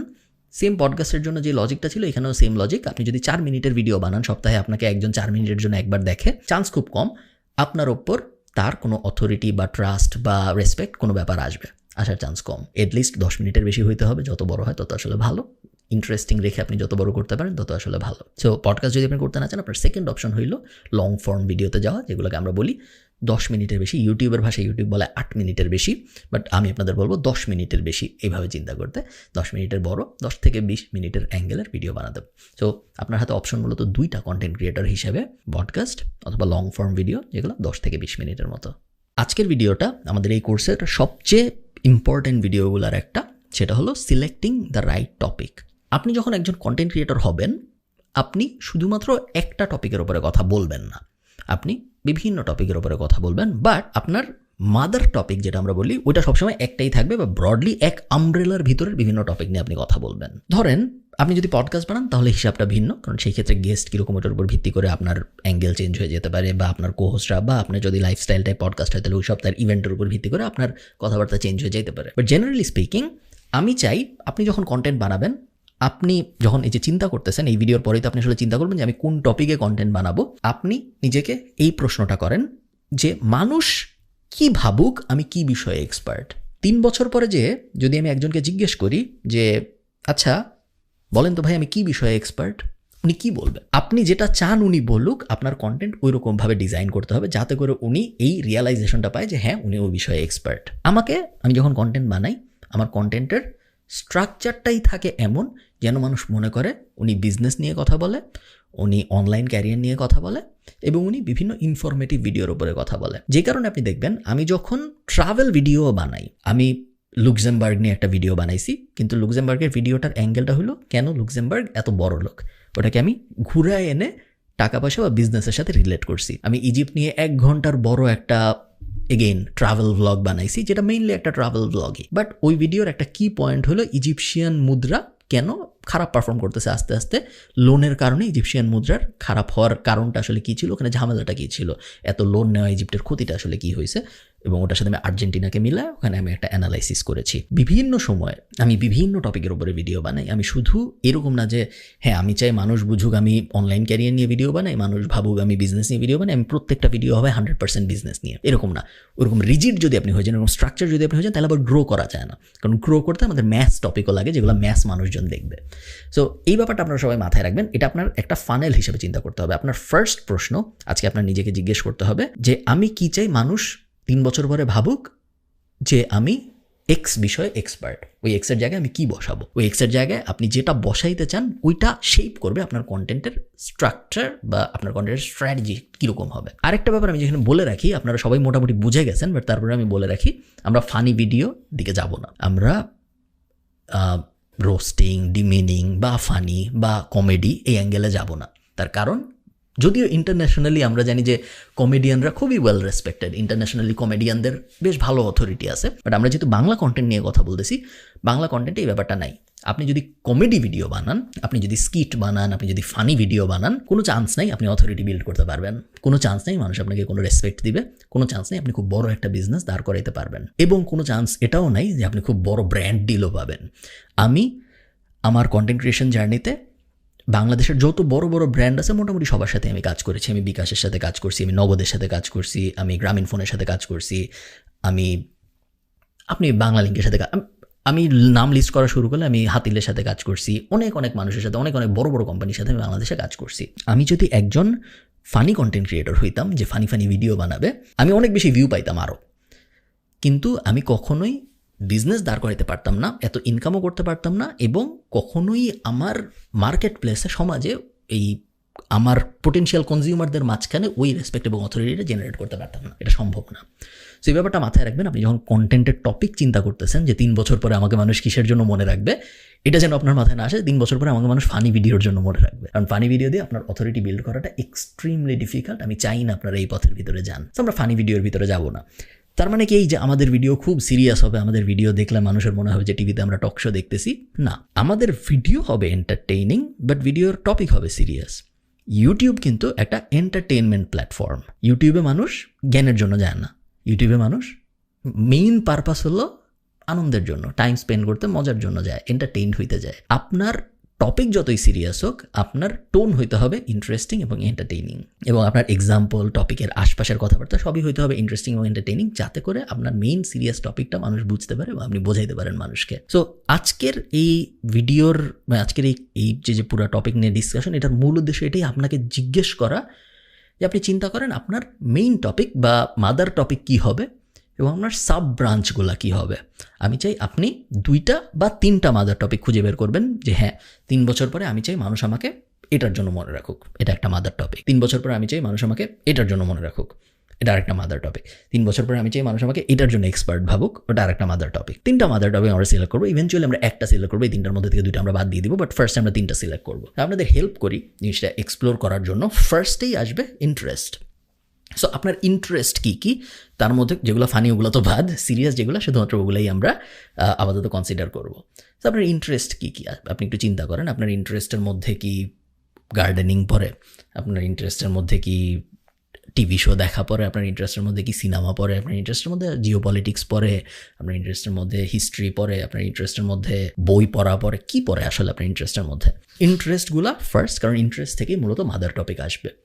1 নম্বর স্টেপ হলো ইন্টারেস্টগুলো সর্ট করা। সেকেন্ড স্টেপ হলো চিন্তা করা যে এই যে আমার ইন্টারেস্টগুলা, এই ইন্টারেস্টগুলোর মধ্যে কোনগুলা নিয়ে আসলে খুব লং টার্মে এনাফ কন্টেন্ট প্রডিউস করা সম্ভব না। কিছু ইন্টারেস্ট টপিক আছে, যেই ইন্টারেস্ট টপিকগুলো এতই শ্যালো এবং এতই ছোট যেগুলো নিয়ে চাইলেও আপনি 5 বছর পরে যাই নিজেকে এক্সপার্ট হিসেবে দাঁড় করাইতে পারবেন না। যেমন ধরেন কথার কথা, মনে করেন আপনার ইন্টারেস্ট হইল, এরকম টপিক আমার খুঁজে বের করতে বা ভাবতে কষ্ট হচ্ছে যে টপিকটা নিয়ে আমি আসলে 3 বছর 4 বছর ভিডিও বানাইতে পারবো না, বাট মনে করেন আপনার ইন্টারেস্ট হলো লাইটের ফিলামেন্ট কীভাবে কাজ করে, এটা কোনো একটা খুব, ওগুলো নিয়েও আসলে 3-4 বছরের ভিডিও বানানো সম্ভব চাইলে। বাট আমি মেনলি যেটা আপনাদের বোঝাতে চাচ্ছি সেটা হলো, আমরা ব্লগিং ওয়ার্ল্ডে এটাকে বলি ফিজেট স্পিনার সিনড্রোম। এমন কিছু আমরা আমাদের মাদার টপিক হিসেবে পিক করবো না যে টপিক আর 4 বছর পরে থাকবে না। ঠিক আছে? সো আমি একজন এমন কন্টেন্ট ক্রিয়েটর হব না যে ফিজেট স্পিনার নিয়ে কন্টেন্ট বানায়, কারণ ফিজেট স্পিনার একটা ট্রেন্ড, যে ট্রেন্ড শেষ হয়ে গেছে। আমি এমন একজন কন্টেন্ট ক্রিয়েটর হব না যার মেইন ফোকাস হইলো ওয়ার্ল্ড কাপ নিয়ে কন্টেন্ট বানানো, কারণ ওয়ার্ল্ড কাপ 4 বছরে একবার আসে তারপর শেষ হয়ে যায়। এশিয়া কাপ নিয়ে কন্টেন্ট বানানো, যার এশিয়া কাপ একবার আসে শেষ হয়ে যায়। বা কোভিড নিয়ে কন্টেন্ট বানানো, কারণ কোভিড একসময় শেষ হয়ে যাবে, যখন শেষ হয়ে যাবে ওটার সাথে সাথে আপনার কন্টেন্টও শেষ হয়ে যাবে, আপনার কন্টেন্ট ক্যারিয়ারও শেষ হয়ে যাবে। আমরা এমন টপিক খুঁজে বের করতে চাই যেটাকে মার্কেটিংয়ের ভাষা বলে এভারগ্রিন টপিক। এই টপিক কখনো শেষ হবে না। তো আপনার যে ইন্টারেস্টের লিস্ট আপনি করছেন, ওই ইন্টারেস্ট লিস্টের ভিতর থেকে এমন কিছু যদি থাকে যেটা এভারগ্রিন না, সারা জীবন আগামী 10, 20, 30 বছর পর্যন্ত আপনি ওটা নিয়ে কথা বলতে পারবেন না, তাহলে ওটা বাদ, ওটা আমরা রাখবো না। এখন আমি যদি একটা কোভিড নিয়ে ভিডিও বানাই, কারোরই আগ্রহ থাকবে না দেখার, কারণ ওই ব্যাপারটা শেষ। আমি যদি এখন একটা ভিডিও বানাই যে এমন একটা জিনিস, ধরেন 7 বছর আগে কোনো একটা জিনিস হয়েছিল, ওই সময় ওই ব্যাপারটা অনেক বড় ব্যাপার ছিল, বাট এখন আর ওই ব্যাপারটা অত বড় নাই, ওটা নিয়ে যদি খুব বেশি মানুষের আগ্রহ থাকবে না। এই ব্যাপারটা আমরা মাথায় রাখতে হবে যে এভারগ্রিন কন্টেন্ট বানাবো আমি, খুব ইম্পর্ট্যান্ট। এভারগ্রিন টপিক সিলেক্ট করবো আমি, খুব ইম্পর্ট্যান্ট। মাদার টপিকটা সিলেক্ট করার পরে আপনার একটু ব্রাঞ্চটা বড় করতে হবে। আমরা একটা এক্সাম্পল নিয়ে চিন্তা করি, তাহলে আপনাদের বুঝতে সুবিধা হবে। মনে করেন কথার কথা মাদার টপিক হইল গার্ডেনিং। আমি ঠিক করলাম গার্ডেনিং আমার অনেক পছন্দ, বাগান করা আমার অনেক পছন্দ, বাগান করা নিয়ে আমি ভিডিও বানাবো। বা বাগান আমার 3 বছর পরে যখন আমাকে কেউ জিজ্ঞেস করবে যে ভাই তুমি, আমি যখন ওনাকে জিজ্ঞেস করবো যে ভাই বলেন তো আমি কী বিষয়ে এক্সপার্ট, উনি বলবে তুমি তো গার্ডেনিংয়ে এক্সপার্ট, তুমি তো শাইখ সিরাজ একজন, এরকম একটা কথা বলবে উনি। এটা হলো আমার মাদার টপিক। সো প্রত্যেকটা মাদার টপিকের ভিতরে আমরা সিলেক্ট করছিলাম যে আমরা ঠিক করেছিলাম যে আমরা 5-6টা সাব টপিক বানাবো, যেগুলো আরও বড় হবে মাদার টপিকের থেকে। বড় কীভাবে হবে আপনি দেখেন, যখন আমরা বলবো যে আমাদের মাদার টপিক গার্ডেনিং, আমাদের সেকেন্ড টপিকটা বা এই যে সাব টপিকটা এইটা হবে না যে আচ্ছা মাদার টপিক যদি গার্ডেনিং হয় তাহলে সাব টপিক হইলো কীভাবে অনেক বেশি লেটুস ফলাবো, এটা না। ওটা কিন্তু মাদার টপিকের ভিতরের একটা সাব টপিক হয়ে গেল। আমি চাই আপনার টপিকের রেঞ্জটা বড় হোক। সো সাব টপিক এই ক্ষেত্রে কী হইতে পারে? সাব টপিক এই ক্ষেত্রে হইতে পারে যেভাবে সিঙ্গাপুর গার্ডেনিং না করেই, যে কারণে সিঙ্গাপুরের কোনো মানুষের বাসায় কোনো বাগান নাই, কথার কথা। এখন আপনি চিন্তা করেন মাদার টপিকের ভিতরেই আপনি আসেন, গার্ডেনিংয়ের ভিতরেই আপনি আসেন, বাট আপনার টপিকের রেঞ্জটা কিন্তু অনেক বড় হয়েছে। এখন আপনার ভিডিও শুধু তারাই দেখবে না যারা বাগান করতে আগ্রহী, এখন আপনার ভিডিও তারাও দেখবে যারা জিও পলিটিক্সে একটু একটু আগ্রহী বা একটা ইন্টারেস্টিং টপিকের ব্যাপারেও জানতে পারবে যে আসলেই তো সিঙ্গাপুরের মানুষ কখনো বাগান করে না কেন, সমস্যাটা কি। এভাবে আমরা আমাদের কন্টেন্টটাকে বড় করব। ভুল যেটা করে মানুষ সেটা হলো তারা ভাবে যে আমি গার্ডেনিং এক্সপার্ট হব, সো আমার সব ভিডিও হবে কিভাবে মূলা ফলাইতে হয়, কিভাবে শশা ফলাইতে হয়, কিভাবে কী সার দিব, কিভাবে কি করব না করবো, ওগুলো আপনি করবেন। ওই সব ভিডিও আপনি করবেন না তা না, বাট আমাদের সবসময় প্ল্যান থাকবে আমাদের মাদার টপিকে আমরা কীভাবে বড় করতে পারি যাতে করে বেশি বেশি মানুষ আমাদের দুনিয়ায় আসে। যত বেশি মানুষ আমাদের দুনিয়ায় আসবে তত আমরা বেশি মানুষকে আমি কোন বিষয়ে এক্সপার্ট এইটা বোঝানোর চান্স পাবো। আমি এই ভুলটা আমি অনেকদিন পর্যন্ত করেছি। আমি শুরুর দিকে ব্যাপারটা বুঝতাম না, আমি শুধু ফ্রিল্যান্সিং নিয়ে কন্টেন্ট বানাইতাম, আমি শুধু অনলাইন ক্যারিয়ার নিয়ে কন্টেন্ট বানাইতাম, তখন আমি এই ব্যাপারটা বুঝিনি যে মাদার টপিক যে বড় করতে হয়। এরপরে আমি বুঝতে পারছি, আমাকে কয়েকজন বুঝাইছে যে না, তুমি যদি শুধু ফ্রিল্যান্সিং নিয়েই কথা বলো, তুমি যদি শুধু অনলাইন ক্যারিয়ার নিয়ে কথা বলো, তুমি যদি শুধু এই মোটামুটি এই যে ওয়েবসাইট বানানো টানানো এগুলো নিয়ে কথা বলো, তাহলে তোমার ভিডিও ওই 200 জনই দেখবে, তোমার ভিডিও ওই 2000 জনই দেখবে। এটা তোমার মাদার টপিক। বিজনেসের বিষয়ে তুমি নিজেকে এক্সপার্ট দাবি করো, ডিজিটাল মার্কেটিংয়ের বিষয়ে তুমি নিজেকে এক্সপার্ট দাবি করো, ঠিক আছে, ওটা তোমার মাদার টপিক, বাট তোমার টপিক বড় করতে হবে। এরপরে আমি ভিডিও বানানো শুরু করি কিভাবে গুছিয়ে কথা বলতে হয়, কোনো কিছু কিভাবে সহজে মানুষকে বোঝানো যায়, রাশিয়ায় যুদ্ধ কেন হচ্ছে, পুতিনের বায়োগ্রাফি, বিল গেটসের বায়োগ্রাফি, এগুলা দিয়ে আমি আরও বেশি মানুষকে আমার ইউনিভার্সের ভিতরে আনতেছি। ইউনিভার্সের ভিতরে তারা যখন আসতেছে তার কিছুদিন পরে আমি তাদেরকে আবার অনলাইন ইনকামের একটা ভিডিও দেখাচ্ছি, তার কিছুদিন পর আমি তাদের বিজনেসের একটা ভিডিও দেখাচ্ছি, তার কিছুদিন পর আমি তাদের আবার একটা ফ্রিল্যান্সিংয়ের ভিডিও দেখাচ্ছি। ততদিনে সে আমাকে চিনে ফেলছে, ততদিনে তার ইন্ট্রোডাকশন হয়ে গেছে আমার সাথে, যে কারণে এইটা ফিড করা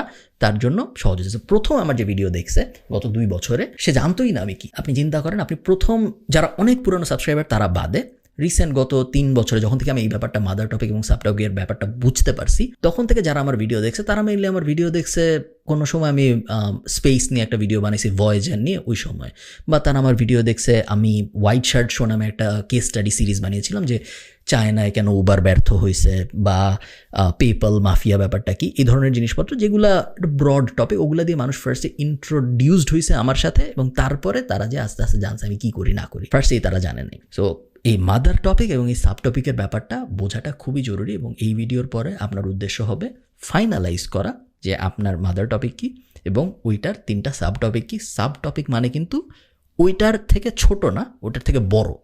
সো সাব টপিক আসলে উপরের দিকে, নিচের দিকে বলতে দেখে হয়তো ছোটো মনে হচ্ছে, সাব টপিক উপরের দিকে। মাদার টপিককে আমি কীভাবে আরও বড় করতে পারি, সিঙ্গাপুরের এক্সাম্পলটার মতো আরও কী কী এক্সাম্পল বসানো যায়, আরও কী কী অ্যাঙ্গেল বসানো যায়, ওগুলাই হবে আপনার সাব টপিকের অ্যাঙ্গেল। আচ্ছা, এই ব্যাপারটা যেহেতু একটু ক্রুশাল টপিক সিলেকশনটা, কারণ টপিক সিলেকশনের উপরেই আসলে পুরো সব কিছু নির্ভর করে। সো আমি আপনাদের আরও কিছু পয়েন্ট বলতে চাই, যে পয়েন্টগুলো আপনাদের হেল্প করবে বোঝার জন্য যে আপনি কী ধরনের কন্টেন্ট ক্রিয়েটর হইতে চান, আপনার টপিক আসলে কীরকম হবে। ফার্স্ট যে জিনিসটা আপনার মাথায় রাখতে হবে সেটা হলো 3 বছর পরে মানুষ যখন বুঝে যাবে যে আমি এই টপিকের উপরে একজন এক্সপার্ট, তখন আমি কী ধরনের বিজনেস দাঁড় করাইতে পারি এই বিষয়ে আমার এখন কোনো ধারণা আছে নাকি। ধারণা থাকা জরুরি না, ধারণা থাকতে হবে আমি বলতেছি না, এই বিষয়ে এখন রিসার্চ করতে হবে এটাও আমি বলতেছি না, কারণ একবার অ্যাটেনশন পাওয়ার পরে অনেক কিছু চেঞ্জ হয়ে যায়, আপনার তখন অনেক আইডিয়া মাথায় আসবে যেগুলো এখন আপনার মাথায় আসবে না, কারণ তখন যেই অডিয়েন্স আপনাকে অ্যাটেনশন দিবে তারাই বলবে তারা আসলে কী চায়, তখন আপনার মাথায় অনেক কিছু তাদের কারণেই চলে আসবে। তো ওটা খুব মেজর ব্যাপার না, বাট এটা একটু মাথায় রাখতে হবে যে আমি যেহেতু আমার এন্ড গোল যেহেতু একটা ব্যবসা দাঁড় করানো, একটা প্রোডাক্ট বা সার্ভিস দাঁড় করানো, সো কোন টপিকে আমি কথা বললে ইভেনচুয়ালি যে আমার প্রোডাক্ট বা সার্ভিস দাঁড় করানো সুবিধা হয়ে যাবে, কোন টপিকে আমি এক্সপার্ট হইলে আমার জন্য এটা একটু সুবিধা হবে, এটা একটা মাথায় রাখার বিষয়। সেকেন্ড, আমি চাই নিজেকে আপনি কিছু প্রশ্ন জিজ্ঞেস করেন। প্রথম প্রশ্ন, আমি যদি আপনার 5টা বন্ধুকে জিজ্ঞেস করি যে আচ্ছা ও কিসে এক্সপার্ট বলো তো, ওরা কি বলবে? ওরা যেগুলো বলবে চান্স আছে ওগুলো আপনার মাথার টপিক হওয়া উচিত। অথবা আমি যদি আপনার বন্ধুদের জিজ্ঞেস করি আচ্ছা ওর কিসে ইন্টারেস্ট আছে বলো তো, ওরা যেগুলো বলবে সেগুলো আপনার মাদার টপিক হওয়া উচিত, কারণ ওগুলো আপনার আসলে ইন্টারেস্ট আছে। আরেকটা ব্যাপার হলো আপনি অলরেডি কোন ইন্ডাস্ট্রির পার্ট। আপনি যদি অলরেডি কোনো একটা ইন্ডাস্ট্রির পার্ট হয়ে থাকেন তাহলে আপনার অলরেডি এস্টাবলিশড অথরিটি আছে যেটা আপনাকে একটা বুস্ট দিবে। যেমন ধরেন আমি এক্সাম্পল দিতে পারি, বাট এক্স্যাক্ট নামটা না বলি, যেহেতু আমি জানি না ওনার নামটা বলাটা ঠিক হবে নাকি। এরকম অনেকে আছে যারা ফার্স্টে ডাক্তার ছিল, এরপরে তারা কন্টেন্ট ক্রিয়েটর হয়েছে। বাংলাদেশি ফার্স্টে ডাক্তার ছিল, এরপরে তারা কন্টেন্ট ক্রিয়েটর হয়েছে, এবং তারা যে অলরেডি ডাক্তার, তারা যে অলরেডি চিকিৎসক, এই ব্যাপারটা তাদেরকে একটা ইমিডিয়েট অথরিটি দিছে। তারা যেহেতু অলরেডি ডাক্তার, তারা অলরেডি অনেক কিছু জানতো, এটা তো একটা পার্টি। বাট সেকেন্ড পার্ট হলো তারা যেহেতু অলরেডি ডাক্তার, এই কারণে তাদের ক্রেডিবিলিটি ইমিডিয়েটলি বেশি। তারা যখন কোনো একটা কিছু বলছে সেই ব্যাপারে, এই দুইটা যখন মিলছে তখন তারা ইমিডিয়েটলি একটা বুস্ট পেয়েছে, যে বুস্টটা তাদেরকে তাদের কন্টেন্ট ক্রিয়েটর জার্নিতে অনেক বেশি হেল্প করছে। তো আপনি চিন্তা করেন আপনি অলরেডি কোন ইন্ডাস্ট্রির অংশ। আপনি যদি অলরেডি কোনো একটা ইন্ডাস্ট্রির অংশ হয়ে থাকেন তাহলে ওই ইন্ডাস্ট্রির সাথে রিলেটেড একটা মাদার টপিক যদি আপনি সিলেক্ট করতে পারেন তাহলে আপনার কন্টেন্ট ক্রিয়েশন জার্নি কিন্তু অনেকাংশে সহজ হয়ে যায়। আপনি কি অলরেডি কোনো একটা কোম্পানির সেলস বিষয়ক এক্সপার্ট, তাহলে হয়তো সেলসের অ্যাঙ্গেলে আপনার একটা মাদার টপিক সিলেক্ট করলে ভালো হয়। আপনি কি অলরেডি ডাক্তার, ইঞ্জিনিয়ার, আপনি কি অলরেডি বিসিএস দিয়ে খুব ভালো করছেন, সেক্ষেত্রে কিন্তু ওই অ্যাঙ্গেলগুলোয় আপনার কন্টেন্ট ক্রিয়েশন জার্নি মাদার টপিকটা বানানো খুব সুবিধার হয়ে যায়। সো আপনি চিন্তা করবেন যে আমি কোন ইন্ডাস্ট্রির পার্ট আসলে, কারণ এটা আপনাকে মাদার টপিক সিলেক্ট করে অনেক হেল্প করবে। আরেকটা ব্যাপার, আমি যদি আপনাকে কোনো একটা বিষয়ে কথা বলতে বলি, আপনি কোনো ধরনের রিসার্চ কোনো কিছু না করে ওই বিষয়ে কি 5-10 মিনিট কথা বলতে পারবেন? যদি পারেন তাহলে ওটা আপনার মাদার টপিক হইতেও পারে। এবং আপনি যদি আমাকে ধরেন, এরকম অনেক টপিক আছে যেই বিষয়ে আপনি যদি আমাকে কথা বলতে বলেন, কোনো ধরনের রিসার্চ কোনো কিছু না করে আমি 5 মিনিট, 10 মিনিট, 20 মিনিট, 1 ঘন্টা কথা বলতে পারবো ওই বিষয়ে, বিভিন্ন ফ্যাক্ট সহই কথা বলতে পারবো, কারণ ওগুলা আমার মাদার টপিক। সো এরকম জিনিস আপনার জীবনেও আছে, এরকম জিনিস আপনার জীবনে অবশ্যই আছে, যে ব্যাপারগুলো নিয়ে আপনি চাইলেই 5 মিনিট, 10 মিনিট, 15 মিনিট, 20 মিনিট কোনো কিছু না দেখে, কোনো কিছু না শুনে কথা বলতে পারবেন, এবং আপনার কথা শুনতে ইন্টারেস্টিং লাগবে মানুষের। ওই ব্যাপারগুলো আপনার মাদার টপিক হইতে পারে। সো এই ব্যাপারগুলো মাথায় রাখবেন যে আপনার বন্ধুদের জিজ্ঞেস করলে তারা কি বলবে, এক্সপার্টিজ বা ইন্টারেস্টের ব্যাপারটা আপনি মাথায় রাখবেন। আমি ইভেনচুয়ালি যে বিজনেস দাঁড় করাতে চাই ওটার জন্য আমি এখন কি মাদার টপিক হিসেবে সিলেক্ট করলে অ্যালাইনমেন্টটা খুব সুন্দর হবে, ওটা একটা। আমি কোন ইন্ডাস্ট্রির পার্ট, ওই ইন্ডাস্ট্রির ভিতরে কী কী ব্যাপার আছে যে আমাকে ইমিডিয়েট ক্রেডিবিলিটি দিবে, এটা একটা। আর একটা হলো এমন কি টপিক আছে যেটা নিয়ে আমি 5, 10, 15, 20 মিনিট আরামসে কথা বলতে পারি, ওটা অবশ্যই আমার মাদার টপিক হওয়ার যোগ্য, নাহলে তো আমি ওই বিষয়ে এত কথা বলতে পারতাম না। আচ্ছা, কন্টেন্ট ক্রিয়েটরদের আরেকটা খুব কমন প্রশ্ন হলো show face or no show face. আমি যখন কন্টেন্ট বানাবো তখন কি আমি আমার চেহারা দেখাবো নাকি আমি আমার চেহারা দেখাবো না? এই যে আপনারা আমাকে এখন যেভাবে দেখতেছেন এইভাবে হবে কন্টেন্ট, নাকি স্ক্রিনে বিভিন্ন জিনিসপত্র চলবে, অ্যানিমেশন হবে, আর পিছনে আমার ভয়েস যাবে, ওরকম? আমাদের যে গোল, আমরা যে ধরনের কন্টেন্ট ক্রিয়েটর হতে চাচ্ছি, আমরা এই কোর্সে যে ধরনের কন্টেন্ট ক্রিয়েটর হওয়ার অ্যাসপায়ার করতেছি, ওটার জন্য চেহারা দেখানো গুরুত্বপূর্ণ। সো আপনার চেহারা দেখাতে হবে। চেহারা যদি আপনি না দেখান, চেহারা, পিপল বাই ফ্রম পিপল, এটা মার্কেটিং এবং সেলসের খুব কমন একটা ডায়ালগ, যে মানুষ আসলে মানুষের কাছ থেকে কিনে। এবং আপনি যদি চেহারা না দেখান, কেনে মানে কিন্তু এটাই না যে আপনাকে টাকা দিয়ে কিছু একটা কিনতেছে। কিনে মানে হলো সাবস্ক্রাইব করে, কিনে মানে হলো ফলোয়ার হয়, ফলো বাটনটা চাপ দেয়, কিনে মানে হলো কমেন্ট করে, আপনার সাথে অ্যালাইন্ড হয় ওই ব্যাপারটা। এই ব্যাপারটা করা খুবই কঠিন যদি আপনি আপনার চেহারা না দেখান কাউকে। তো এই কারণে আমার রেকমেন্ডেশন হবে অবশ্যই চেহারা দেখাতে। চেহারা না দেখিয়ে খুব বড় অথরিটি বিল্ড করতে পারছে এবং খুব বড় বিজনেস দাঁড় করাইতে পারছে, এরকম মানুষ, এরকম চ্যানেল, এরকম কন্টেন্ট ক্রিয়েটর নাই। এরকম অনেক কন্টেন্ট ক্রিয়েশনের চ্যানেল আছে, আপনারা বাংলাদেশি অনেক চ্যানেল আছে যেগুলো আপনারা দেখবেন যে লাখ লাখ সাবস্ক্রাইবার, 13 লাখ, 14 লাখ, 15 লাখ সাবস্ক্রাইবার, এবং কিন্তু ওই চ্যানেলগুলো কে চালায় আমরা জানি না। যেহেতু আমরা জানি না ওই চ্যানেলগুলো কে চালায়, যেহেতু ওই চ্যানেলগুলোর সাথে আমাদের কোনো ইমোশনাল কানেকশন নাই, জাস্ট ইনফরমেশনাল কানেকশন, এই কারণে ওই চ্যানেলগুলো কখনো খুব বড় স্পন্সর পায় না, ওই চ্যানেলগুলোর খুব বেশি ইনকামও হয় না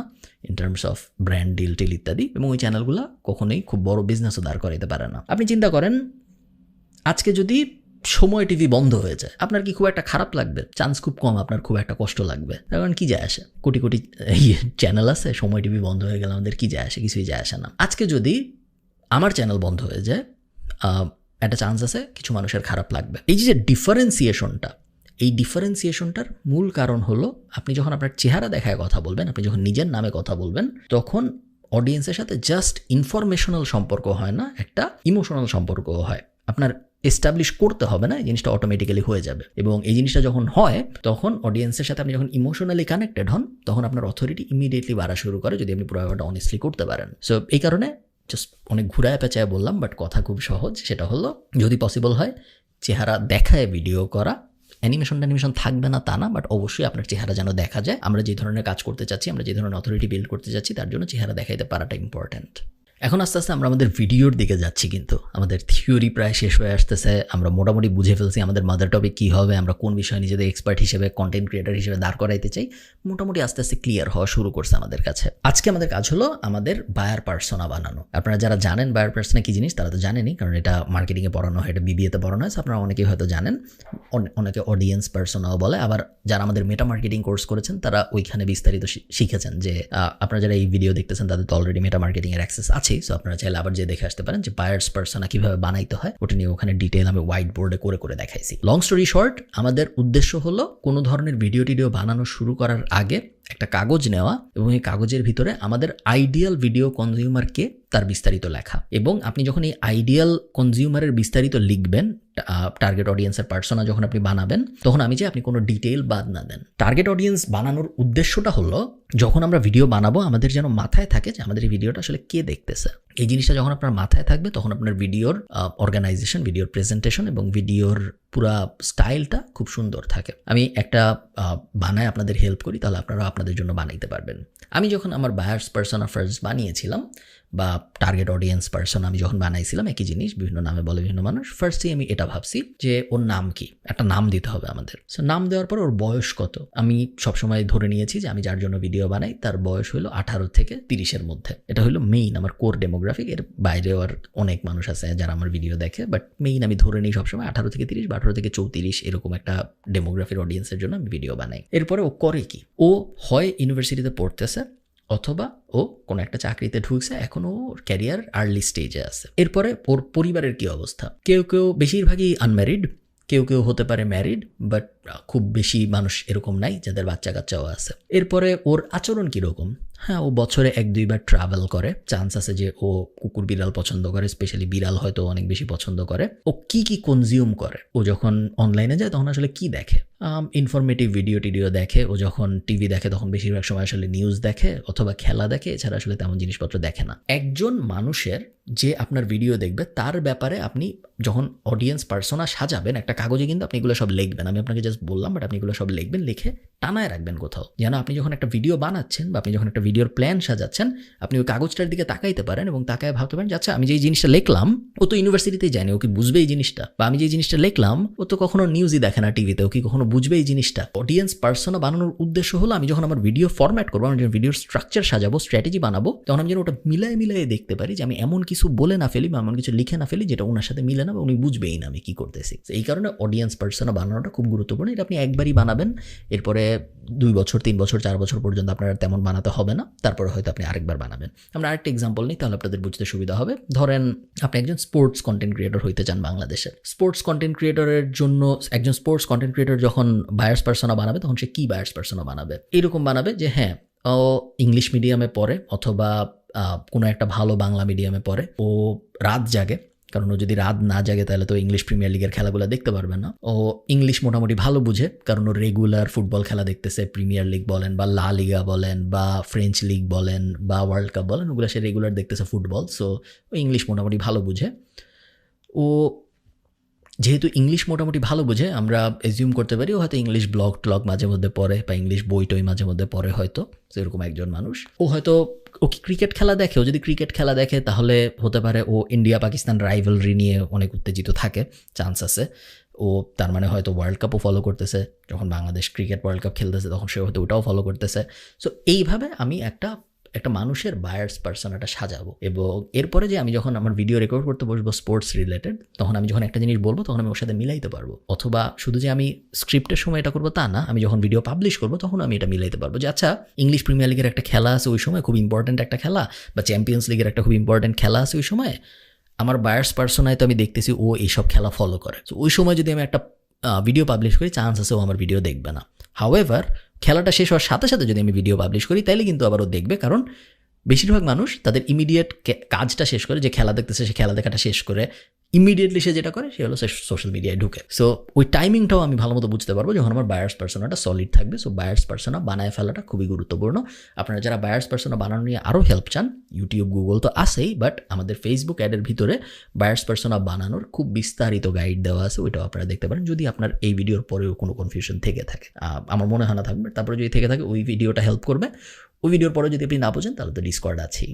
আচ্ছা, আজকে আমরা আমাদের ভিডিও রিসার্চ ফ্রেমওয়ার্ক নিয়ে কথা বলবো এবং আজকের এই ভিডিওটার পরে আপনি মোটামুটিভাবে আপনার আগামী 100 ভিডিওর টপিক কী হবে এইটা বুঝে ফেলতে পারা উচিত। আমি যেটা করব ওটা আপনারা ফার্স্টে দেখবেন এখন এবং তারপরে আপনার এন্ডে আপনারা করবেন, কারণ আমি চাই আমরা ক্যামেরা নিয়ে কথা বলার আগে, সাউন্ড নিয়ে কথা বলার আগে, ভিডিও কোনোটা রেকর্ড করতে বসার আগে আমাদের 100 ভিডিওর প্ল্যান করে ফেলি। কারণ অন অ্যাভারেজ আপনি যদি ভালো করতে চান, আপনি যদি 10,000 সাবস্ক্রাইবার পেতে চান, অ্যাভারেজে 10,000 সাবস্ক্রাইবার পাওয়ার জন্য 100 ভিডিও থাকা লাগে ইউটিউবে।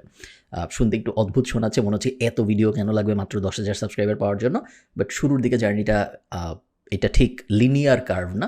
শুরুর দিকে যাইতে অনেক কষ্ট হয়, তারপরে কিছুক্ষণ স্টল থাকে, তারপর হঠাৎ করে অনেক বেশি গ্রো করে ফেলে। জেনারেলি ইউটিউবের গ্রোথ কার্ভটা এরকম হয়। তো আপনারা আমার স্ক্রিন দেখতে পাচ্ছেন, আমার স্ক্রিনে একটা গুগল শিট দেখা যাচ্ছে যেখানে আমি কয়েকটা কলামে কয়েকটা নাম লিখেছি, 6টা নাম। আমি যদি নামগুলো পড়ি, ফার্স্ট এটা হলো কম্পিটিটরস পপুলার ভিডিওস, তারপর মাই এক্সপেরিয়েন্স, তারপরে ইন্টারেস্ট, তারপরে অ্যান্সার দ্য পাবলিক, তারপরে কোরা এবং তারপরে লাস্টে আছে অ্যানালিটিক্স। আমার গোল হলো, আমি অলরেডি আমার মাদার টপিক ঠিক করে ফেলছি।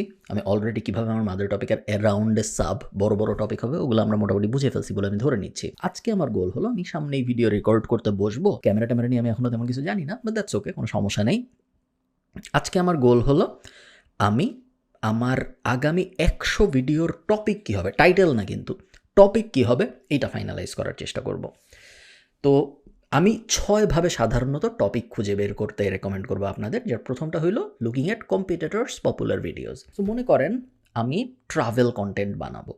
সো বাংলায় যদি আমি ট্রাভেল কন্টেন্ট বানাই, আমার সবচেয়ে বড় competitor, think of it as a business. আপনি যখন একটা বিজনেস শুরু করেন, আপনি আপনার কম্পিটিটররা কী করতেছে দেখেন, কম্পিটিটরদের থেকে ভালো করার চেষ্টা করেন। এক্স্যাক্টলি সেম জিনিস কন্টেন্ট প্রোডাকশন, কোনো আলাদা কিছু না, জাস্ট এটা একটা বিজনেস। সো আমি যদি ঠিক করি যে আমি ট্রাভেল কন্টেন্ট বানাবো, তাহলে বাংলাদেশের সবচেয়ে বড় travel content creator Nadir on the go. So আমি নাদির অন দ্য গোর ইউটিউব চ্যানেলে যাব, ইউটিউব চ্যানেলে যে ভিডিওসে চাপ দিব, ভিডিওসে চাপ দেওয়ার পরে পপুলারে চাপ দিব। পপুলারে চাপ দিয়ে আমি দেখার চেষ্টা করব ওর প্রথম 20-30টা পপুলার ভিডিওর প্যাটার্নটা আসলে কি, কেন ওর প্রথম 20-30টা ভিডিও পপুলার। সো প্রথম ভিডিওটা কেন পপুলার এটা আমরা বুঝতে পারতেছি, বাংলাদেশি পাসপোর্টে 48টা দেশে ভিসা ফ্রি ভ্রমণ কীভাবে করা যায় না যায় ওগুলোও ব্যাখ্যা করছে। খুব ইন্টারেস্টিং একটা ভিডিও, খুব ইনফরমেটিভ একটা ভিডিও, জানলে লাভ হবে। সেকেন্ডটা এবং থার্ডটা দুইটাই একটা ইসলামিক অ্যাঙ্গেল আছে, যে অ্যাঙ্গেলটার কারণে এই ভিডিও দুইটা ভালো পারফর্ম করছে বলে আমার মনে হচ্ছে। নূহ আলাইহিস সালামের নৌকা এবং আলবেনিয়া প্রথম দিন, ইউরোপের মুসলিম দেশ। সো ওই যে ওর ট্রাভেল টপিক বা ওর টপিকটা কিন্তু বড় করছে, বড় করার কারণে এই দুইটা ভিডিও ভালো পারফর্ম করছে। এরপরটা আমি ঠিক শিওর না কেন ভালো পারফর্ম করছে। তারপরটা আবার খুব ইন্টারেস্টিং একটা কিউরিয়াস প্রশ্ন যে বিশ্ব ভ্রমণের টাকা আসলে কই পাই, ওটা অনেকেই জানতে আগ্রহী হয়। সো ওইটার কারণেও অনেক মানুষ ওটা ক্লিক করছে শিওর। যেই কারণে আমি এর প্রত্যেকটা ভিডিও অ্যানালাইজ করতেছি, তার কারণ এই ভিডিওগুলোর থেকে আমি ইন্সপিরেশন নিব যে এর মধ্যে কোন কোন ভিডিও আমি রিক্রিয়েট করতে পারি, কারণ এগুলোর অনেক ভিডিও অনেক পুরান হয়ে গেছে। যেমন ধরেন প্রথম ভিডিওটাই যদি আমি নেই, বাংলাদেশ পাসপোর্টে 48টা দেশে ভিসা ফ্রি ভ্রমণ, এটা 2 বছর আগের ভিডিও আমি এখানে দেখতে পাচ্ছি। গত 2 বছরে আমি শিওর অনেক কিছুই বদলায় গেছে। 48 হয়তো 52 হয়ে গেছে, অথবা 48 হয়তো 40 হয়ে গেছে। অনেক কিছুই চেঞ্জ হয়েছে, বাংলাদেশেও চেঞ্জ হয়েছে, ইন্টারন্যাশনালিও চেঞ্জ হয়েছে। সো আমার ফার্স্ট কাজ হবে খুঁজে বের করা যে আমার কম্পিটিটরের কোনো ভিডিও আমি আরও আপডেটেড ইনফরমেশন দিয়ে রিক্রিয়েট করতে পারি নাকি। সো ফার্স্টে কম্পিটিটরস পপুলার ভিডিও থেকে আমি প্রথম একটা নিলাম যে visa free travel for BD passport, এটা একটা আইডিয়া পাইলাম আমি। এরপরে নূহ আলাইহিস সালামের নৌকা দেখছি, ইউরোপের মুসলিম দেশ দেখছি। আমি একটা ভিডিও এরকম বানাইতে পারি যে 10 প্লেসেস মুসলিম শুড ভিজিট। এটা হইতে পারে আরেকটা ভিডিও যেটার ইন্সপিরেশন আমি ওখান থেকে পেলাম। সো প্রথমে আমি যখন কম্পিটিটরদের দিকে তাকাচ্ছি, নাদির অন দ্য গো একমাত্র কম্পিটিটর না, আরও অনেক ট্রাভেল ক্রিয়েটর আছে, সবার চ্যানেল আমি দেখবো, সবার চ্যানেলের পপুলার সর্ট করবো আমি পপুলার থেকে, এবং সর্ট করে প্রত্যেকের জনপ্রিয় ভিডিও আমি দেখবো, এবং আমার প্ল্যান হলো ওই জনপ্রিয় ভিডিওটার একটা ভালো ভার্সন এবং আপডেটেড ভার্সন আমি বানাবো এখন। ঠিক আছে, খুব সিম্পল। ওইভাবে আমি 20-30টা আইডিয়া নেওয়ার চেষ্টা করব, আস্তে আস্তে এই রোটা ফিল আপ হয়ে যাবে ওটা যদি আমি করার চেষ্টা করি। সেকেন্ড হলো মাই এক্সপেরিয়েন্স। এখানে আমি কোনো কিছুর দিকে তাকাবো না, এখানে আমি আমার নিজের এক্সপেরিয়েন্সের উপরে ফোকাস করবো এবং আমার নিজের এক্সপেরিয়েন্স দিয়ে আমি বোঝার চেষ্টা করব যে কোন কোন ভিডিও আমার এক্সপেরিয়েন্স বলে যে এই ভিডিওটা নিয়ে যদি এই টপিকটা নিয়ে যদি একটা ভিডিও বানাই তাহলে মনে হয় মানুষ দেখবে। মনে করেন আমি যদি আবারও আমরা গার্ডেনিংয়ের এক্সাম্পলটা ফেরত যেতে পারি। আমি যদি গার্ডেনিংয়ের এক্সাম্পলে যাই তাহলে 2টা ভিডিওর কথা আমার মাথায় আসছে যে ভিডিওগুলো ইন্টারেস্টিং হইতে পারে। একটা হলো should I buy a greenhouse, এটা একটা ভিডিও হইতে পারে, ইন্টারেস্টিং একটা ভিডিওর টপিক। আরেকটা হতে পারে যে which season what plant to grow, এরকম একটা ভিডিও। সো বাংলাদেশে কোন সিজনে কোন প্ল্যান্টটা আমার বারান্দায় চাষ করার চেষ্টা করেছে। আরেকটা হইতে পারে বারান্দা গার্ডেনিং হোয়াট টু নো, এরকম। সো আমার নিজের এক্সপিরিয়েন্সের উপর ভিত্তি করেও আমি 20-30টা টপিক পাবো যেগুলো আমি জানি যে আমার যেহেতু এই বিষয়ে আগ্রহ আছে। সো আমি শিওর যে এই বিষয়ে যারা মানুষ দেখবে আমার এই টপিকগুলো নিয়ে যদি আমি ভিডিও বানাই তাহলে ওরাও আগ্রহ পাবে। তো এখানে কোনো কোল্ড রিসার্চের ব্যাপার নেই, পুরোটাই আমি আমার এক্সপিরিয়েন্স থেকে 20-30টা টপিক পিক করব। এরপরটা হলো ইন্টারেস্ট হইল, ইন্টারেস্ট এবং এক্সপিরিয়েন্সের ডিফারেন্সটা আমি আপনাদের বোঝাই। এক্সপিরিয়েন্স হলো এমন একটা জিনিস যেটা আমি অলরেডি জানি এবং আমার মনে হয়েছে যে আমি যেটা অলরেডি জানি এটা যদি আমি মানুষকে জানাই ওরাও আগ্রহী হবে। ইন্টারেস্ট হইলো এমন একটা বিষয় যেটায় আমার ইন্টারেস্ট আছে বাট আমিও অত ভালো জানি না। সো ফার্স্টে আমার রিসার্চ করতে হবে, তারপরে আমি বুঝতে পারবো যে হ্যাঁ এই ইন্টারেস্টের উপর ভিত্তি করে আমি যে রিসার্চ করছি এই রিসার্চে আমি ভালো কিছু ইনফরমেশন পাইছি, এখন আমার মনে হচ্ছে এটা নিয়ে ভিডিও হইলে ভালো হয়। সো আমরা আরেকটা টপিক পিক করি, মনে করেন টিভি শো না, বুকস একটা টপিক। সো ইন্টারেস্ট কী হইতে পারে, 5 books that will change your life। 5টা বইয়ের নাম কি আমি এখন আপনাদের হঠাৎ করে বলতে পারবো যে 5টা বই আপনার জীবন বদলাই দেবে? পারবো না। সো ইন্টারেস্ট আমি এটা লিখলাম, বাট আমার নিজেরও তারপর রিসার্চ করতে হবে যে এরকম কী কী বই আছে, তারপর আমার বইগুলো পড়তে হবে এবং তারপর এই 5টা বইয়ের জায়গায় হয়তো 2টা বই হবে বা 1টা বই হবে বা 3টা বই হবে, চেঞ্জ হয়ে আসবে পুরো জিনিসটা। সো ইন্টারেস্টে আমি এমন জিনিস লিখবো যেই সব জিনিসে আমারও ইন্টারেস্ট আছে, আমার ধারণা অডিয়েন্সেরও ইন্টারেস্ট থাকবে, বাট আমি আসলে ওই ব্যাপারে এনাফ জানি না কনফার্ম বলার জন্য যে হ্যাঁ এটার উপরে ভিডিও বানানো সম্ভব। তো ওখানে আমি আরও 20-30টা ইন্টারেস্টের টপিক লিখব। এরপরে আসে অ্যান্সার দ্য পাবলিক। সো আমি চাই আপনারা এই প্রথম 3টা ব্যবহার করে, কম্পিটিটরস, পপুলার ভিডিওস, মাই এক্সপিরিয়েন্স এবং ইন্টারেস্ট, এই 3টা ব্যবহার করে আপনারা 100 ভিডিওর আইডিয়া জেনারেট করে ফেলেন। কারণ এর পরের যে স্টেপগুলো এগুলো অত ভালো স্টেপ না, অত ভালো আইডিয়া পাওয়া যায় না এগুলোর থেকে। বাট তারপরে আমি আপনাদের দেখাচ্ছি, কারণ কোনো সময় আপনারা এমন মাদার টপিক পিক করে ফেলবেন, প্লাস স্পেশালি যেহেতু আপনি আর্লি ডেজে আছেন কন্টেন্ট ক্রিয়েশনের, আপনার মাথায় অত আইডিয়া আসবে না শুরুর দিকে। সো 4টা হলো answer the public. Answer the public কী জিনিস, আমরা যদি অ্যান্সার দ্য পাবলিক লিখে গুগল করি, এটা একটা ওয়েবসাইট, নীল প্যাটেল নামে একজন মালিক এই ওয়েবসাইটের। অ্যান্সার দ্য পাবলিকে যে আমরা আমাদের টপিকটা লিখে সার্চ দিব, এখান থেকে দেশ সিলেক্ট করবো। সো দেশ আমি এখান থেকে সিলেক্ট করে দিলাম, বাংলাদেশ আছে নাকি আমি ঠিক শিওর না, দেখি আমি পেয়েছি নাকি, যদি না থাকে আমি ইন্ডিয়া সিলেক্ট করবো। জেনারেলি সেন্টিমেন্ট একই রকম কাজ করে, সো সমস্যা হয় না, যেখানে লেখাই যেত। আচ্ছা বাংলাদেশ ছিল, ওকে। সো আমরা একটা টপিক লিখে সার্চ দিই, মনে করেন আমরা আরেকটা টপিক সিলেক্ট করার চেষ্টা করি আমাদের কন্টেন্ট ক্রিয়েশনের জন্য। টপিকটা হতে পারে যে ফ্যাশন, ঠিক আছে, বা ফুড, কোনো একটা কিছু। আমি ফ্যাশন লিখে সার্চ দিলাম, ফ্যাশন লিখে সার্চ। আমি যখন সার্চ দিলাম আপনি দেখেন জিনিসটা কী হলো, আমি এখানে অ্যাকসেপ্টে ক্লিক করি, আমার ডেটা ফেচ হচ্ছে এবং এই ডেটা থেকে আমি কীভাবে আইডিয়া পাবো আপনারা এখনই দেখতে পারবেন। সো ফ্যাশনের ভিতরে দেখুন অ্যান্সার দ্য পাবলিক আমাকে অনেক কিছু দেখাচ্ছে, ইন্টারেস্টিং টপিক দেখাচ্ছে। আমি যদি একটু জুম করে আপনাদের দেখাই, is it okay to buy fast fashion আপনারা যারা জানেন না, এমন জামা যেগুলো খুব তাড়াতাড়ি চেঞ্জ হয়। ফাস্ট ফ্যাশন লিখে আপনারা গুগল করলে বুঝতে পারবেন। অনেকেই বলে ফাস্ট ফ্যাশন খুব খারাপ, কারণ এটা এনভায়রনমেন্টের অনেক ক্ষতি করে। এই যে একটা ডিজাইন 1 মাসের বেশি থাকে না, তারপরে সবাই আবার নতুন জামা কিনে, এটা এনভায়রনমেন্টের অনেক ক্ষতি করে, ব্যাপারটাকে ফাস্ট ফ্যাশন বলা হয়। Is it okay to buy fast fashion খুব ইন্টারেস্টিং একটা ভিডিও হইতে পারে। Will fashion designers be needed in the future? AI এর আগমনের কারণে এটাও কিন্তু একটা ইন্টারেস্টিং টপিক হইতে পারে যে আসলেই ফ্যাশন ডিজাইনারদের কি ভবিষ্যতে কোনো কাজ থাকবে নাকি থাকবে না, এটাও আমি পিক করতে পারি। ফ্যাশন মডেল কি এআই দিয়ে রিপ্লেস হয়ে যাবে? আরও ইন্টারেস্টিং একটা টপিক, এটা নিয়েও ভিডিও বানানো সম্ভব। তারপরে আবার কিছু কিন্তু বাজেও আছে, যেমন ধরেন ওয়াই ফ্যাশন ইজ ইম্পর্ট্যান্ট এসে, এটার কোনো মানে নেই, এটা নিয়ে আমরা কখনোই ভিডিও বানাবো না। ওয়াই ফ্যাশন শোজ আর উইয়ার্ড, ইন্টারেস্টিং একটা ভিডিও। ফ্যাশন শো করলে আসলে লাভ কী হয়, ফ্যাশন শোতে কি আসলে প্রোডাক্টের সেল বাড়ে নাকি বাড়ে না? এইখানে অ্যান্সার দ্য পাবলিকে আমাদের উদ্দেশ্য, এখানে হাজার টপিক আপনারা আছে দেখতে পাচ্ছেন। কোনোটায় যদি আমি ক্লিক করি তাহলে ওটার উপর থেকে আরও টপিক আসবে। আমি এখন ক্লিক করতেছি না, বাট ওটার উপর ক্লিক করলেই সাথে সাথে আরও টপিক চলে আসবে। নিচে যদি আমি নামি, আরও কিছু ব্রড টপিক পাচ্ছি আমরা, যে ফ্যাশন টু ফিগার ইত্যাদি, ফ্যাশন উইথ প্যাশন, হাবি জাবি ইত্যাদি অনেক অনেক আইডিয়া আমার চলে আসছে। বাট জেনারেলি অ্যান্সার দ্য পাবলিকের ফার্স্টের পোর্শনটাই আমি 20-30টা আইডিয়া পেয়ে যাবো, এবং ওই 20-30টা আইডিয়া আমাকে আরও নতুন 20-30টা আইডিয়ার অ্যাঙ্গেল দিবে, যে কারণে আমার এখান থেকে 50-60টা আইডিয়া পিক করে ফেলতে পারা উচিত। Okay, next, so answer the public থেকেও আমি 20-30টা আইডিয়া পিক করতে পারবো। এরপর হলো কোরা আমি পিক করতাম না এখানে আইডিয়া খোঁজার জন্য, বাট কোরা আমি পিক করছি কারণ কোরার এখন বাংলাদেশের কোরার বাংলা ভার্সন আছে। সো কোরার যেহেতু বাংলা ভার্সন আছে bn.quora.com, বাংলা ভার্সনে অনেক প্রশ্ন আছে। কোরা জিনিসটা আপনারা যারা জানেন না, কোরা হলো এমন একটা জায়গা যেখানে বিভিন্ন মানুষ যে প্রশ্ন করে এবং তারপর অন্যান্য মানুষ ওই প্রশ্নের উত্তর দেয়। এটা প্রশ্ন উত্তরের একটা ওয়েবসাইট। সো কোনো একটা ওয়েবসাইটে যে মানুষ প্রশ্ন করতেছে, তার মানে হলো ওই প্রশ্নটা মানুষের মাথার মধ্যে আছে। সো ওই প্রশ্নের উত্তরটা দিয়ে যদি আপনি একটা ভিডিও বানাইতে পারেন, তাহলে অবভিয়াসলি ওই উত্তরটা অ্যাটলিস্ট যে প্রশ্নটা করছে সে তো দেখবে, এবং সাধারণত একজন মানুষের মাথায় একটা প্রশ্ন থাকে না, সেম প্রশ্ন অনেক মানুষের মাথায় থাকে। সো ধরেন আপনি ঠিক করলেন যে আপনি আমরা আরেকটা টপিক পিক করার চেষ্টা করি এবার ফ্যাশন থেকে বেড়ে, যে আমরা ধরেন খাবার, ফুড। সো আমি কোরাতে ফুড লিখে সার্চ দিলাম, এবং তারপর প্রশ্নগুলি, এই প্রশ্নটা সিলেক্ট করলাম। এরপর আমরা একটু নিচে নামার চেষ্টা করি, আমরা এখন প্রশ্নগুলো দেখতেছি, দেখে বোঝার চেষ্টা করতেছি যে কোন প্রশ্নের উত্তর নিয়ে আমি একটা ভিডিও বানাইলে ইন্টারেস্টিং ভিডিও হবে। সো বোঝার চেষ্টা করতেছি আপনার শহরের জনপ্রিয় খাবারগুলো কী কী, ইন্টারেস্টিং। রিচ ফুড বলতে কী বোঝায়, রিচ ফুড কোনগুলো, ইন্টারেস্টিং হইতে পারে, একটা ভালো, নাও হইতে পারে, আমি ঠিক শিওর না, আরও রিসার্চ করতে হবে আমার।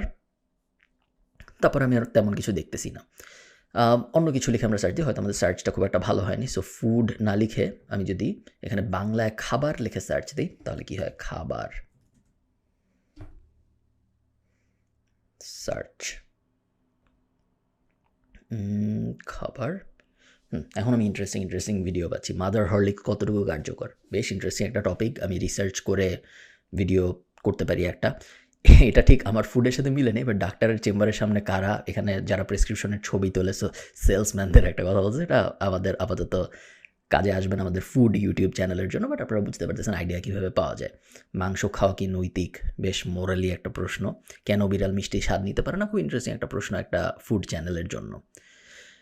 কচি ডাব নাকি নরম শ্বাস হওয়া ডাবের পানি খাওয়া বেশি উপকারী, এটাও একটা ইন্টারেস্টিং প্রশ্ন। আপনি যদি নামতে থাকেন আপনি অনেক ইন্টারেস্টিং প্রশ্ন পাবেন, অনেক ফালতু প্রশ্নও পাবেন। সো দুইটার মধ্যে থেকে আপনার ফিগার আউট করে নিতে হবে কোনগুলো নিয়ে আসলে আপনি ভিডিও বানাইতে পারেন, বাট আমি শিওর আপনি 20-30-40টা আইডিয়া তো পাবেনই। ওকে, লাস্ট আমাদের লিস্টে আছে অ্যানালিটিক্স। আমি যদি এই অ্যানালিটিক্সের অপশনটা অ্যাডভান্স একটা অপশন, এবং এই অপশনটা আপনাদের বেশিরভাগ মানুষের কাজে আসবে না এই পর্যায়ে, কারণ আপনাদের এখনও চ্যানেলই রেডি হয়নি, বা আপনাদের এখনও কন্টেন্ট প্ল্যাটফর্মই রেডি হয়নি। এই অ্যানালিটিক্স ব্যাপারটা তখনই কাজে আসে যখন আপনার অলরেডি একটা চ্যানেল আছে। সো আমি আমার চ্যানেল দিয়ে আপনাদের দেখাই, তাহলে আপনাদের বুঝতে সুবিধা হবে যে আমি কী বলতেছি।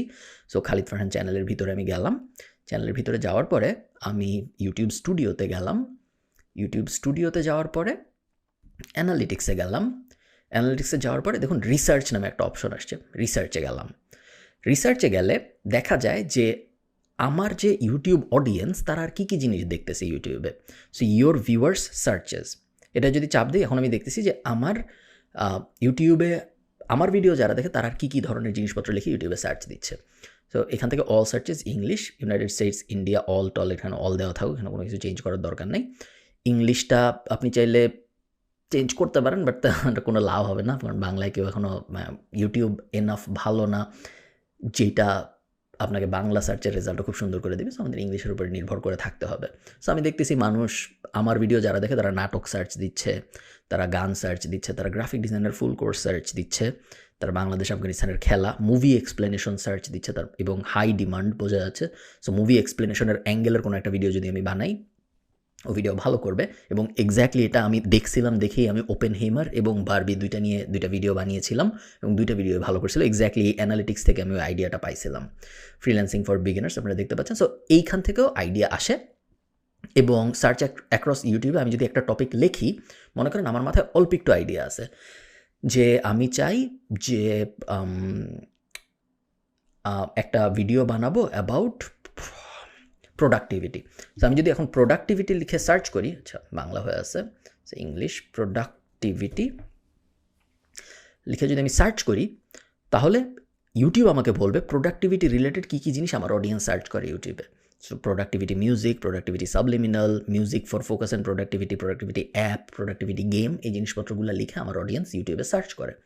সো আমি চাইলে এখন প্রোডাক্টিভিটি গেম নিয়ে একটা ভিডিও বানাইতে পারি বা 5টা প্রোডাক্টিভিটি অ্যাপ নিয়ে একটা ভিডিও বানাইতে পারি। ভিডিওগুলো ভালো পারফর্ম করবে কারণ ইউটিউব আমাকে বলেই দিচ্ছে এই জিনিস মানুষ অলরেডি সার্চ করতেছে। সো এই পদ্ধতিগুলো ব্যবহার করে আপনি আপনার রিসার্চ ফ্রেমওয়ার্ক সাজাবেন এবং এই রিসার্চ ফ্রেমওয়ার্ক সাজানোর উদ্দেশ্য হলো আমার যেন 100 ভিডিও মিনিমাম রেডি থাকে, 100 ভিডিও টপিক।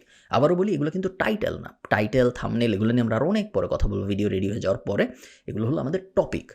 আমরা চাই যুদ্ধে নামার আগে, ভিডিও বানানো শুরু করার আগে আমাদের যেন প্ল্যান ঠিক থাকে যে আগামী অমুক এই কয়দিনে আমি এই 100টা ভিডিও আপলোড করবো, মাঝখানে যা খুশি হয়ে যাক, ঠিক আছে? আচ্ছা, আবারও একটা মাঝখানে থিওরি টাইপ ভিডিওতে আপনাদের ওয়েলকাম। আমরা প্র্যাকটিক্যাল ব্যাপারে চলে গেছিলাম, আমরা ল্যাপটপে বিভিন্ন জিনিস দেখতেছিলাম, বাট একটা থিওরি টাইপ কথা আসলে বলতেই হবে, কারণ এটা না হলে আপনার ইউটিউবের জার্নিটা সুন্দর হবে না। সেটা হলো, একটা বই আমি রেকমেন্ড করব যে বইটা আপনাদের পড়তেই হবে। আপনারা যদি কন্টেন্ট ক্রিয়েশনে ভালো করতে চান, আপনারা যদি আমি যেরকম ইউটিউবার চাই আপনারা হয়ে উঠুন ওইরকম ইউটিউবার হইতে চান, সেক্ষেত্রে এই বইটা না পড়লেই না। সেই বইটার নাম হলো স্টোরি ব্র্যান্ড। এটা লিখেছে হলো ডোনাল্ড মিলার এবং আমি এটা নিয়ে প্রথম যখন ভিডিও বানিয়েছি, ওই ভিডিওটা আপনারা দেখতে পারবেন, বিল্ডিং আ স্টোরি ব্র্যান্ড নামে আমার ইউটিউব চ্যানেলে আছে। ভিডিওটা দেখতে পারেন। ভিডিওটা শুরুর বইটা পড়ার আগে ভিডিওটা দেখা ভালো আইডিয়া। ওই ভিডিওটা পাবলিশ করার পরে বইটার বাংলাও চলে আসছিল। সো বাংলা অনুবাদ পাবলিশাররা ভিডিওটা দেখার পরে অনেকে বাংলা অনুবাদ পাবলিশ করেছে বইটার। বাংলা অনুবাদগুলো খুব একটা ভালো না।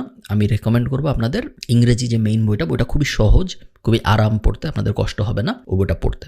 Building a story brand. Building a story ব্র্যান্ডের মূল বইয়ের সারমর্ম হলো কিভাবে একটা সুন্দর গল্প বলতে পারতে হয়। এবং আপনি যদি কন্টেন্ট ক্রিয়েশনে ভালো করতে চান এবং আপনি যদি সুন্দর করে একটা গল্প বলতে না পারেন, তাহলে কিন্তু আপনার কন্টেন্ট ক্রিয়েশন জার্নিটা খুব একটা সুন্দর হবে না। এটা আপনি বুঝতেই পারতেছেন। একটা গল্প বলার একটা সিস্টেম আছে, একটা ফ্রেমওয়ার্ক আছে। এটা এমন না যে আমি আপনাকে বললাম যে হ্যাঁ তারপরও মারা গেল বা তারপরও এটা করলো, ওরকম না। একটা গল্পের দের ইজ আ হিরোর কখনো হেল্প দরকার হয়, সে হেল্প করতে যে আসে সে কিভাবে হেল্প করে, তাদের জার্নিটা কীরকম হয়, পিক পয়েন্ট কোনগুলো হয়, লো পয়েন্ট কোনগুলো হয়, ইভেনচুয়াল রিয়েলাইজেশন কোনগুলো হয়, গল্পের সেট প্যাটার্ন থাকে, ঠিক আছে? এগুলোর বিভিন্ন ফ্রেমওয়ার্ক আছে যে একটা গল্প কিভাবে কোন ফ্রেমওয়ার্কের ভিতর দিয়ে নিলে গল্পের হাইগুলা ঠিক থাকে, গল্পের লোগুলা ঠিক থাকে এবং পুরো গল্পটা শুনতে একটা কমপ্লিট প্যাকেজ মনে হয়।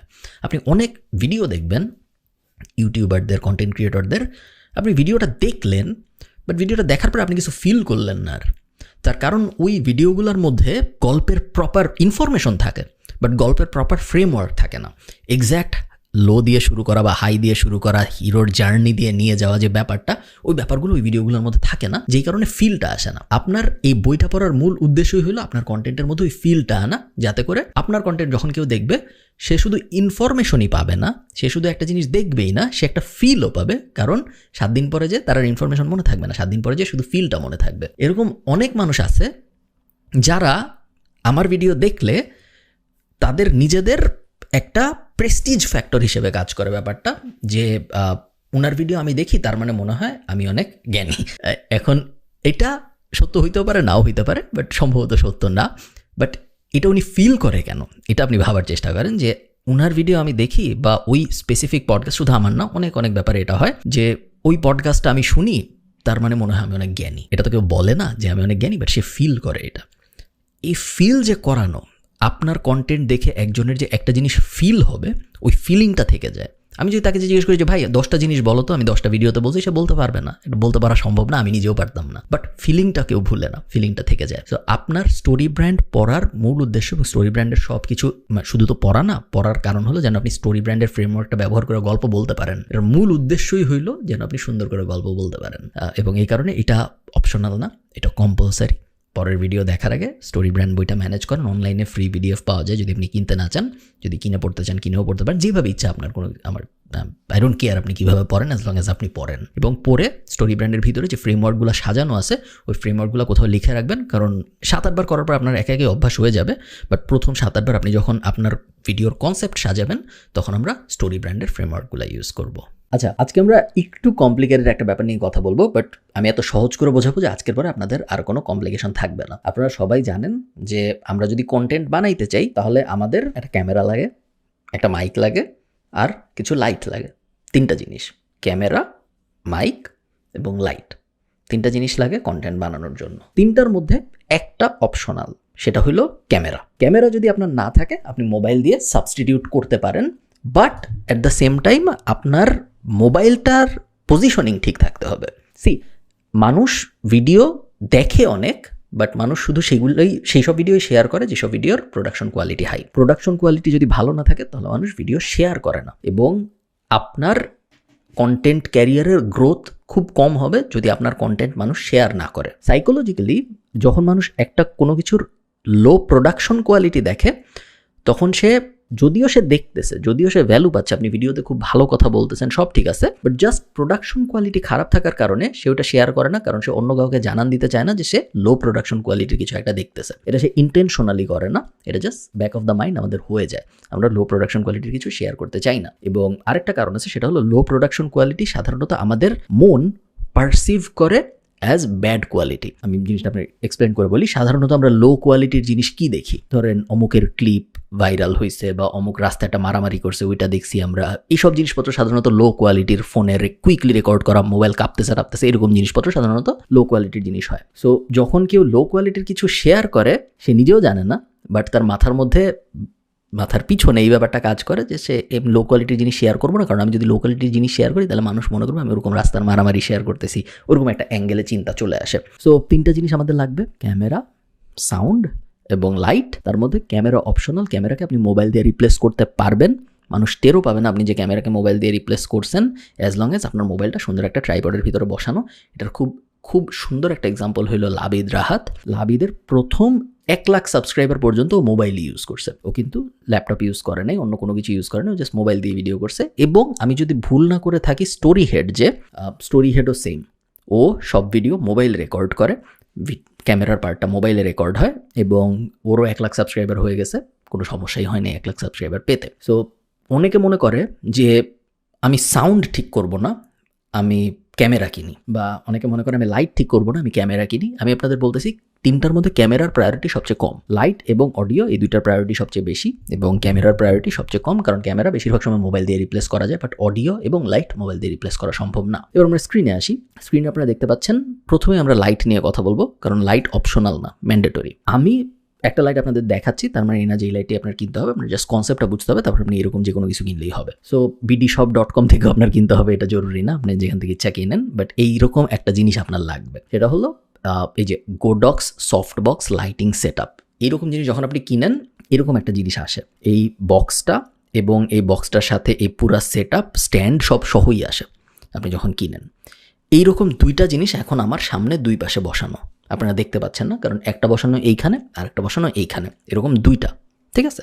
সো এটা হলো, আমি ঠিক শিওর না এটা একটার সেট না দুইটার সেট, সম্ভবত এটা একটার সেট। সো এটা যদি আপনি এক্স্যাক্ট কিনেন তাহলে আপনার দুইটা কিনতে পারেন, আপনার দুই পাশে দুইটা লাগবে, ঠিক আছে। তো এইরকম একটা গোডক্স খুব প্রিমিয়াম, সো গোডক্সই লাগবে না এরকম না, যে কোনো একটা সফট বক্স হইলেই হবে আপনার, বাট সফট বক্স লাইট আপনার দুইটা লাগবে। ওভাবে আমি আমার লাইট সেট আপ করছি, এবং আমি যতদূর জানি বেশিরভাগ ইউটিউবার তাই করে, তারা এরকম সফট বক্স দিয়ে তাদের লাইট সেট আপ করে। আরেকটা জিনিস আমি আপনাদের বলি, যে জিনিসটা খুব বেশি ইউটিউবার করে না, এটা একটা সিক্রেট, আমি আপনাদের সাথে শেয়ার করি। সেটা হলো, দুইটা সফট বক্স বসানোর পরে আপনার একটা কাজ করতে হবে, সেটা হইলো এক পাশের সফট বক্সে, আপনার আমার হাতের দিকে খেয়াল করেন, এক পাশের সফট বক্সে আপনার থাকবে সাদা লাইট, এনার্জি সেভিংস লাইট। এই যে আমার হাতটার উপরে যে লাইটটা পড়তেছে এখন, এটা কিন্তু সাদা এনার্জি সেভিং লাইট, যেটা আমরা চিনি। এই পাশে দেখেন লাল লাইট পড়তেছে আমার হাতে।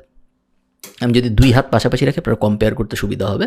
একটা দেখেন লাল লাইট পড়তেছে, একটা সাদা লাইট পড়তেছে। লালটা হলো টাংস্টেনের লাইট। অনেক আগে ছোটবেলা আপনাদের মনে আছে আমরা বাল্ব ইউজ করতাম, লাল রঙের আলো আসতো বাল্ব থেকে, ওই বাল্বগুলো বসানো এই সফট বক্সে, আর এনার্জি সেভিংস নতুন লাইট বসানো হইলো এই soft box. Soft box same, bulb same, just পুরান আমলের বাল্ব বসানো এই পাশে, নতুন আমলের এনার্জি সেভিংস বাল্ব বসানো এই পাশে। এবং এই কারণে আমার ভিডিওতে আপনারা দেখবেন একটা, আপনি যদি এইখান থেকে দেখেন, এই সাইডটা একটু লাল লাল এবং এই সাইডটা একটু সাদা সাদা, এটা খুব সুন্দর একটা এফেক্ট ক্রিয়েট করে, যেটা খুব ন্যাচারাল একটা এফেক্ট। এটা কিন্তু এডিটে করা হচ্ছে না বা পোস্ট প্রোডাকশনে করা হচ্ছে না, জাস্ট লাইটিং এর কারণে হচ্ছে জিনিসটা, এবং এটা একটা প্রিমিয়াম ভাইব দেয়। মনে হয় আমি খুব আহামরি একটা স্টুডিওতে বসে রেকর্ড করতেছি, আসলে কিন্তু এরকম কিছুই না। আসলে জাস্ট এক পাশে একটা লাল লাইট, এক পাশে একটা সাদা লাইট, এই কারণে এরকম ফিলটা আসছে। আপনারা যদি এক্সাক্ট দেখতে চান লাল এবং সাদা লাইটগুলো, আমার ইউটিউব চ্যানেলে একটা ভিডিও আছে যেখানে আমি আমার ইউটিউব সেট আপ দেখাইছি, ওটা দেখলে আপনারা বুঝতে পারবেন। বাট খুব বেসিক ব্যাপার, জাস্ট এরকম দুইটা সফট বক্স আপনারা স্ক্রিনে আমি যেটা দেখাইলাম ওইরকম, এক পাশে লাল বাল্ব বসানো, এক পাশে সাদা বাল্ব বসানো, এই। সো লাইট হয়ে গেল আমাদের। নেক্সট আপনার যেটা লাগবে সেটা হলো একটা মাইক। আমি এখন যে মাইকটা ইউজ করতেছি ওটা হলো স্ক্রিনে আপনারা যে মাইকটা দেখতেছেন ফিফাইন K780 প্রফেশনাল, ওই মাইকটা হলো এই মাইকটা যেটা আমি এখন ইউজ করতেছি। এর আগে আমি আরেকটা মাইক ইউজ করতাম নিউয়ার 7800, বাট সবই সেম কনসেপ্টের মাইক, সবই কন্ডেন্সার মাইক। কন্ডেন্সার মাইকের সুবিধা হলো কন্ডেন্সার মাইক আমি যদি এখান থেকে কথা বলি আপনারা খুব ক্লিয়ারলি কথা শুনতেছেন, বাট আমি এখানে যে শব্দ করতেছি এই শব্দটা অত ক্লিয়ারলি এই মাইকে আসতেছে না। এটা তাও আমার হাতটা মাত্র এইখানে, এই কারণে ধরছে। এপাশে আমার জানালার বাইরে সাই সাই করে গাড়ি যাচ্ছে, আপনারা টেরও পাচ্ছেন না। তার কারণ কন্ডেন্সার মাইক শুধুমাত্র এই ডিরেকশন থেকে সাউন্ডটা ক্যাপচার করতেছে ভালো মতো, আশপাশের কোনো ডিরেকশন থেকেই সে সাউন্ড নেওয়ার চেষ্টা করতেছে না। এই কারণে আমাদের মতো ন্যারেটিভ ড্রিভেন ইউটিউবার যারা এক জায়গায় বসে কথা বলতেছে তাদের জন্য কন্ডেন্সার মাইক ভালো। আপনি যদি এমন হন যে আপনি এক জায়গায় বসে কথা বলবেন না, আপনার কন্টেন্টটাই এমন যে আপনি ঘুরে বেড়াবেন, দৌড়াবেন টোরাবেন বা ভ্লগ টাইপ জিনিসপত্র করবেন, সেই ক্ষেত্রে কন্ডেন্সার মাইক আপনার জন্য ভালো কাজ করবে না। সেই ক্ষেত্রে আপনার অপশন হলো দুইটা, একটা হলো রোড আর একটা হলো DJI। দুজনেরই ওয়্যারলেস মাইক্রোফোন আছে। আমি দেখি বিডি শপে পাওয়া যায় নাকি। রোড ওয়্যারলেস গো সম্ভবত নাম, রোড ওয়্যারলেস গো। সো রোড ওয়্যারলেস গো এই মাইকটা একটা অপশন আপনার অনেক দামি, আপনারা দেখতেই পাচ্ছেন, এবং DJI এর যেটা ওইটাও অনেক দামি, DJI ওয়্যারলেস। আচ্ছা DJI এরটা এখানে নাই, বাট সেম জিনিস DJI এরও একটা ওয়্যারলেস আছে, ওটা সম্ভবত আরেকটু কম দাম, বাট এরকমই 20,000-এর আশপাশে। তো এগুলো হলো আপনার তখন মেইন অপশন হয়ে যাবে। আর আপনি যদি কম বাজেটের মধ্যে থাকতে চান সেই ক্ষেত্রে আপনার অপশন হলো গিয়ে ল্যাপেল মাইক। ল্যাপেল মাইক হইলো, যদি আপনাদের দেখাই ল্যাপেল মাইক, আপনারা দেখলেই বুঝবেন ল্যাপেল মাইক কী জিনিস। যে এখানে লাগানো থাকে, এই যে এরকম একটা জিনিস, এই যে এরকম একটা জিনিস, এটা জাস্ট এখানে লাগানো থাকবে। এবং এই বয়ার এক্স্যাক্টলি এই মাইকটা আমি অনেক দিন ইউজ করছি। আপনারা আমার অনেক আগের ভিডিও, যখন আমার সামনে এরকম মাইক থাকতো না, ওই টাইমের কোনো একটা ভিডিও যদি দেখেন আপনারা দেখবেন আমি এই বয়ার এক্স্যাক্ট এই মাইক্রোফোনটাই অনেক দিন ব্যবহার করেছি। বসে থেকেও ব্যবহার করতাম, আর নড়াচড়া করলে তো ব্যবহার করতামই। সো সেকেন্ড হলো মাইক। লাইট হয়ে গেল আমাদের, মাইক হয়ে গেল আমাদের। সিস্টেমটা যেটা হয় কন্টেন্ট ক্রিয়েশনের, সেটা হলো অডিও এবং ভিডিও আলাদা রেকর্ড হয়। অডিওটা এখন আমি যে অডিওটা রেকর্ড করতেছি, এই যে মাইক্রোফোনের ভিতরে যাচ্ছে আমার কথাটা, এটা রেকর্ড হচ্ছে আমার ল্যাপটপে। এখানে কিন্তু একটা ল্যাপটপ আছে, আপনারা দেখতে পাচ্ছেন। এটা আমি ল্যাপটপটা উঠাইলে দেখতে পারবেন, বাট আমার কথা বিশ্বাস করেন, এখানে একটা ল্যাপটপ আছে। মাইক কিন্তু ক্যামেরার সাথে লাগানো না, ঠিক আছে? মাইক পুরোই আলাদা জিনিস। মাইকের কথাটা রেকর্ড হচ্ছে ল্যাপটপে। অডাসিটি নামে একটা সফটওয়্যার আছে, ফ্রি সফটওয়্যার, ওইটার ভিতরে রেকর্ড হয়। এবং ক্যামেরার ভিতরে রেকর্ড হচ্ছে ভিডিও। এডিটে যে এই দুইটা সিঙ্ক করা হয়, ক্যামেরার থেকে ভিডিও এবং এই মাইক্রোফোন থেকে অডিও দুইটা নিয়ে মিলানো হয়। তখন মনে হয় যে ক্যামেরার ভিতরেই মনে হয় অডিও এবং ভিডিও দুইটা একসাথে রেকর্ড হয়েছিল। আসলে এরকম না, ক্যামেরার ভিতরে কিন্তু কোনো অডিও রেকর্ড হচ্ছে না। সো আমরা লাইট নিয়ে কথা বললাম, আমরা মাইক নিয়েও কথা বলে ফেলছি, সাউন্ড নিয়ে। সাউন্ড কিন্তু অপশনাল না, ম্যান্ডেটরি জিনিস। লাইটও অপশনাল না, ম্যান্ডেটরি জিনিস। এবং লাস্ট যেটা অপশনাল জিনিস সেটা হলো ক্যামেরা। ক্যামেরা না থাকলে আপনার যদি ভালো একটা ফোন থাকে ওটা দিয়ে আপনি কাজ চালিয়ে নিতে পারেন, কোনো সমস্যা নেই। যদি একটা প্রপার ট্রাইপডে বসান কেউ টেরও পাবে না, আমি এটা আপনাদের গ্যারান্টি দিয়ে বলতে পারি। যদি লাইট ভালো থাকে এবং মাইক্রোফোন ভালো থাকে, ভিডিও কোয়ালিটি খারাপ হলে কেউ টেরও পাবে না। আমি যে ক্যামেরাটা ইউজ করতেছি সেটা হলো এই ক্যামেরাটা। আমি স্টারটেক থেকে দেখাচ্ছি, তার মানে আপনার স্টারটেক থেকে কিনতে হবে, আবারও বলি, আপনারা যেখান থেকে ইচ্ছা কিনতে পারেন। এটার নাম হলো Canon M50। So officially Canon EOS M50, but mainly Canon M50 বললেই সবাই চিনে। আমি প্রথমে অনেকদিন মোবাইলে ভিডিও রেকর্ড করেছি। প্রথম 2-3 বছর আমি মোবাইলে ভিডিও রেকর্ড করেছি, এবং তারপরের থেকে আমি ক্যানন M50-তে ভিডিও রেকর্ড করি। কোনোদিনও আমার মনে হয়নি ক্যানন M50-তে ভিডিও রেকর্ড করতে কোনো সমস্যা হয়েছে। কোনোদিনও আমার মনে হয়নি ক্যানন M50 খুব একটা ভালো না। আমার থেকে ছোট বড় অনেক ইউটিউবার আছে যারা এর থেকে অনেক বেশি দামি ক্যামেরা ইউজ করে। আমি কখনো ক্যামেরা চেঞ্জ করিনি একবার কেনার পরে, এবং আমার মতে ক্যানন M50 খুব ভালো একটা ক্যামেরা নতুন কন্টেন্ট ক্রিয়েটরদের জন্য। বাট আমি ক্যামেরা কিনছি 3 বছর আগে। সো এই ক্ষেত্রে আপনার উচিত হবে একটু ইন্ডিপেন্ডেন্ট রিসার্চ করা। এখন হয়তো ক্যানন M50 থেকেও অনেক ভালো ক্যামেরা চলে আসছে, যেগুলো আরও সস্তা। মূলত আপনি এমন একটা ক্যামেরা খুঁজতেছেন যেটা একটা মিররলেস ক্যামেরা হইলে খুবই ভালো, যেটা আপনি দূরে বসায় সুন্দর 4K-তে ভিডিও রেকর্ড করতে পারবেন। এই আর কিছু না, 4K-তে ভিডিও রেকর্ড করতে পারা এনাফ। 4K-তে আপনি পাবলিশ করবেন না, আপনি পাবলিশ করবেন বেশিরভাগ সময় HD-তে। সো 180p এরকম স্ট্যাটে আপনি পাবলিশ করবেন ভিডিও। বাট 4K-তে রেকর্ড করতে পারাটা সেফ, জাস্ট ইন কেস আপনি কখনো আরও অনেক ভালো রেজলিউশনের ভিডিও রেকর্ড করতে চান। সো একটা ভিডিও কিভাবে রেকর্ড হয় এটা আমরা মোটামুটি বুঝে ফেললাম। আমি এই রুমে আসি, লাইটগুলো জ্বালাই প্রথমে, মাইকটা ল্যাপটপের সাথে কানেক্ট করি, অডাসিটি নামে যে সফটওয়্যারটা আছে ওইটা ওপেন করে ওটার মধ্যে রেকর্ড চাপ দিই, মাইকে রেকর্ড হওয়া শুরু হয়। ক্যামেরাটা এখানে বসাই, ক্যামেরাটার রেকর্ডে চাপ দিই, ক্যামেরায় রেকর্ড হওয়া শুরু হয়। রেকর্ড যখন শেষ হয় প্রথমে অডাসিটিতে চাপ দিয়ে বন্ধ করি, অডিও বন্ধ হয়ে গেল। এরপর ক্যামেরার বাটনে চাপ দিয়ে ভিডিও বন্ধ করি, ভিডিও বন্ধ হয়ে গেল। এরপর ক্যামেরার থেকে ভিডিওটা নেই, ক্যামেরার মেমোরি কার্ড থেকে। ল্যাপটপে তো আমার অলরেডি অডিও ডিরেক্ট সেভ হয়ে গেল, সো ওখান থেকে অডিও MP3 ফাইলটা নেই, MP3 ফাইলটা এবং ক্যামেরার MP4 ফাইলটা, এই দুইটা ফাইল এরপরে সিঙ্ক করা হয় কোনো একটা সফটওয়্যারের ভিতরে। সফটওয়্যারের কথাবার্তা আমি ডিটেল বলতেছি না যে কোন সফটওয়্যার ব্যবহার করে আমি কী করি না করি, তার কারণ প্যাসিভ জার্নালের ভিতরে আপনারা সবাই অলরেডি জানেন যে জুবায়ের তালুকদারের একটা ভিডিও এডিটিং ফান্ডামেন্টাল কোর্সই আছে। সো ওই ভিডিও এডিটিং ফান্ডামেন্টাল কোর্সে আপনি ভিডিও এডিটিংয়ের ফান্ডামেন্টাল সব শিখে যাবেন। সো কীভাবে ভিডিও নিয়ে অডিও নিয়ে মিলাবো না মিলাবো, কাটবো না কাটবো, ওগুলো সব কিছু ওখানে দেখানো আছে। ওর থেকে আমি এডিটিং ভালো বুঝি না, সো আমি খামাখা আপনাদের এডিটিং বোঝানোর চেষ্টা করবো না, এবং আমার ভিডিও আমি নিজে এডিটও করি না, সো আমার শেখানোটা উচিত হবে না। আমি জাস্ট আপনাদের বেসিক ব্যাপারটা বুঝাইলাম যে পুরো জিনিসটা কীরকম হয়। ওকে, সো আপনি মোটামুটিভাবে টপিক সিলেক্ট করে ফেলেছেন, আপনি মোটামুটিভাবে 100 টপিকের আইডিয়া পেয়ে গিয়েছেন, আপনি এখন জানেন যে লাইটিং কীভাবে সেট আপ করতে হয়, আপনি এখন জানেন যে ক্যামেরা কোনটা কিনবো বা মাইক কোনটা কিনবো। মোটামুটি বেসিক আন্ডারস্ট্যান্ডিং হয়ে যাচ্ছে আস্তে আস্তে, অ্যাডভান্স কিছু আপনি শিখে যাচ্ছেন এরকম না, বেসিক আন্ডারস্ট্যান্ডিং হয়ে যাচ্ছে। এখন কাজ হলো আমাদের, আমি ধরে নিচ্ছি আপনি একটা ভিডিও বানায় ফেলছেন কোনো একটা টপিকের উপর ভিত্তি করে এবং স্টোরি ব্র্যান্ডিং ফর্মুলা ব্যবহার করে। সো এখন আমাদের কাজ হলো একটু চিন্তা করা যে একটা টাইটেল এবং একটা থাম্বনেইলের মধ্যে আসলে কি থাকে। আপনারা যারা জানেন না, আমি জানি আপনারা সবাই জানেন, বাট তারপরে আমি একটু মনে করাই দিই। একটা ভিডিও যখন ইউটিউবে পাবলিশ হয়, সেই ভিডিওটা মানুষ ক্লিক করবে নাকি করবে না, এটা মূলত দুইটা জিনিসের উপর ডিপেন্ড করে।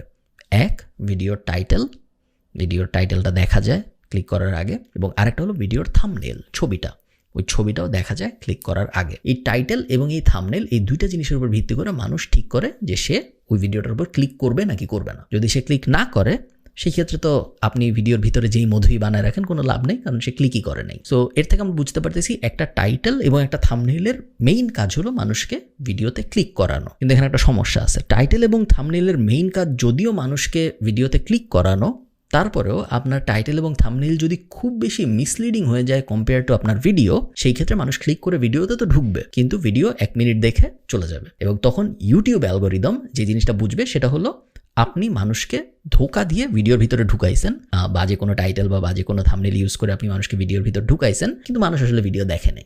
সো এরপরে ইউটিউব ওই ভিডিওটা মানুষকে সাজেস্ট করা কমাই দিবে এবং তখন আপনার গ্রোথ পুরোপুরি থেমে যাবে। সো খুব ফাইন একটা লাইন। আমরা চাই মানুষ আমাদের টাইটেল এবং থাম্বনেইল দেখে ক্লিক করুক, বাট আমরা এটাও চাই না যে ক্লিক করে ঢোকার পরে সে ইমিডিয়েটলি বের হয়ে যাক। সো আমরা ডিসিভ করতে পারবো না, আমরা ধোকা দেওয়ার চেষ্টা করব না, আমরা ধোকা না দেওয়ার সর্বোচ্চ লেভেল পর্যন্ত যাওয়ার চেষ্টা করব। সো যতটুকু সম্ভব মানুষকে প্ররোচিত করা যায় ক্লিক করতে উইদাউট লাইং, ওটা আমরা চেষ্টা করব, কারণ ধোকা দিয়ে ফেলে তখন ইউটিউবার আমাদের ভিডিও মানুষকে সাজেস্ট করবে না।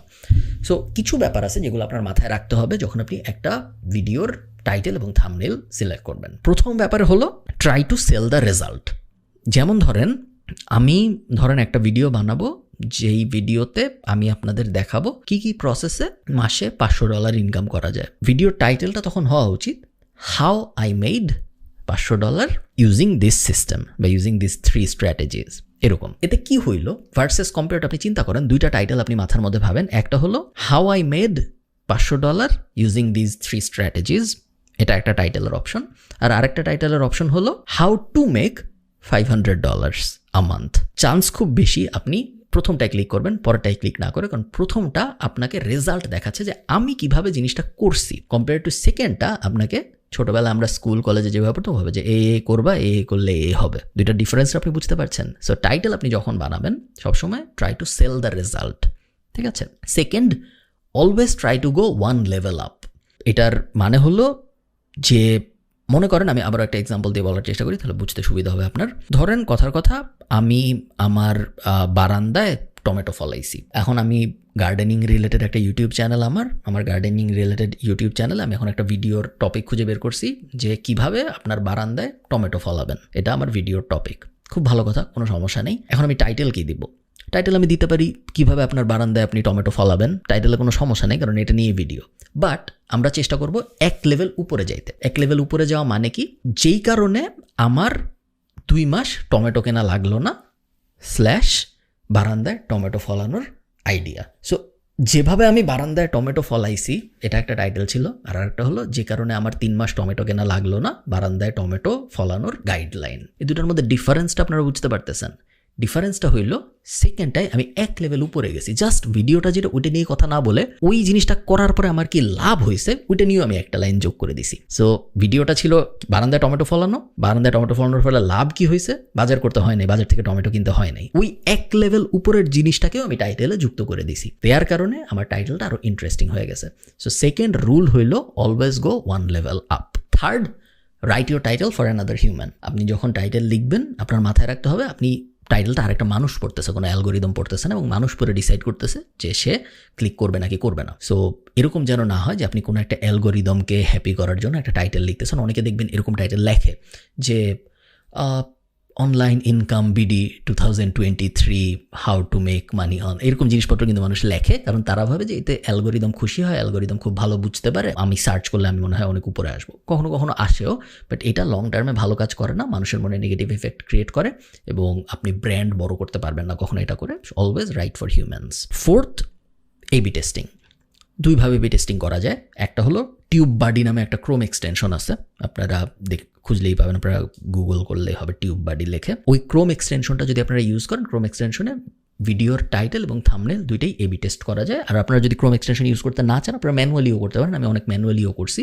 আপনারা দেখবেন, আপনারা যারা আমার ইউটিউব চ্যানেল ফলো করেন, যে একটা ভিডিও আপলোড হওয়ার পরে ওই ভিডিওর টাইটেল অনেক সময় 3-4 বার চেঞ্জ হয় এবং ওই ভিডিওর থাম্বনেইলও অনেক সময় 2-1 বার চেঞ্জ হয়। এটা কেন হয়? তার কারণ প্রথমে একটা আপলোড করি, এরপর আমি দেখি মানুষ কীরকম দেখতেছে, মানুষ কি এনজয় করতেছে নাকি করতেছে না। আমি যদি ইউটিউবে যাই, আপনারা দেখবেন যে ইউটিউবে অ্যানালিটিক্স, আপনাদের এখন ইউটিউব চ্যানেল নাই আমি ধরে নিচ্ছি, বাট ইউটিউবের অ্যানালিটিক্সে দেখা যায় যে গত 48 ঘন্টায় কতজন এই ভিডিওটা দেখছে। আমি যেহেতু অনেক ভিডিও পাবলিশ করছি জীবনে, আমি জানি 48 ঘন্টায় অ্যাভারেজে কতজন মানুষের আমার ভিডিও দেখা উচিত। সো একটা ভিডিও আমি পাবলিশ করলাম, ওটা যদি প্রথম দিন 20,000 মানুষ না দেখে, তাহলে আমি ধরে নেই আমার টাইটেলে বা থাম্বনেইলে কোনো একটা সমস্যা আছে। তখন আমি টাইটেল চেঞ্জ করি, চেঞ্জ করে দেখি ইমপ্রুভ হয়েছে নাকি। যদি ইমপ্রুভ হয় তাহলে ওটা রেখে দিই, যদি ইমপ্রুভ না হয় তাহলে আরেকটা টাইটেল বসাই। তো এই যে পুরো ব্যাপারটা বারবার চেঞ্জ করে করে দেখা কোনটা কাজ করতেছে কোনটা কাজ করতেছে না, এই ব্যাপারটাকে বলা হয় AB testing. So AB testing করতে হবে আপনার টাইটেল এবং থাম্বনেইল দুইটা নিয়ে, এবং এই ব্যাপারগুলো যদি প্রত্যেকটা ব্যাপার, সেলিং দ্য রেজাল্ট, তারপরে going one level up, writing for another human, doing AB testing, এই ব্যাপারগুলো যদি আপনি ঠিকঠাক মতো করতে পারেন,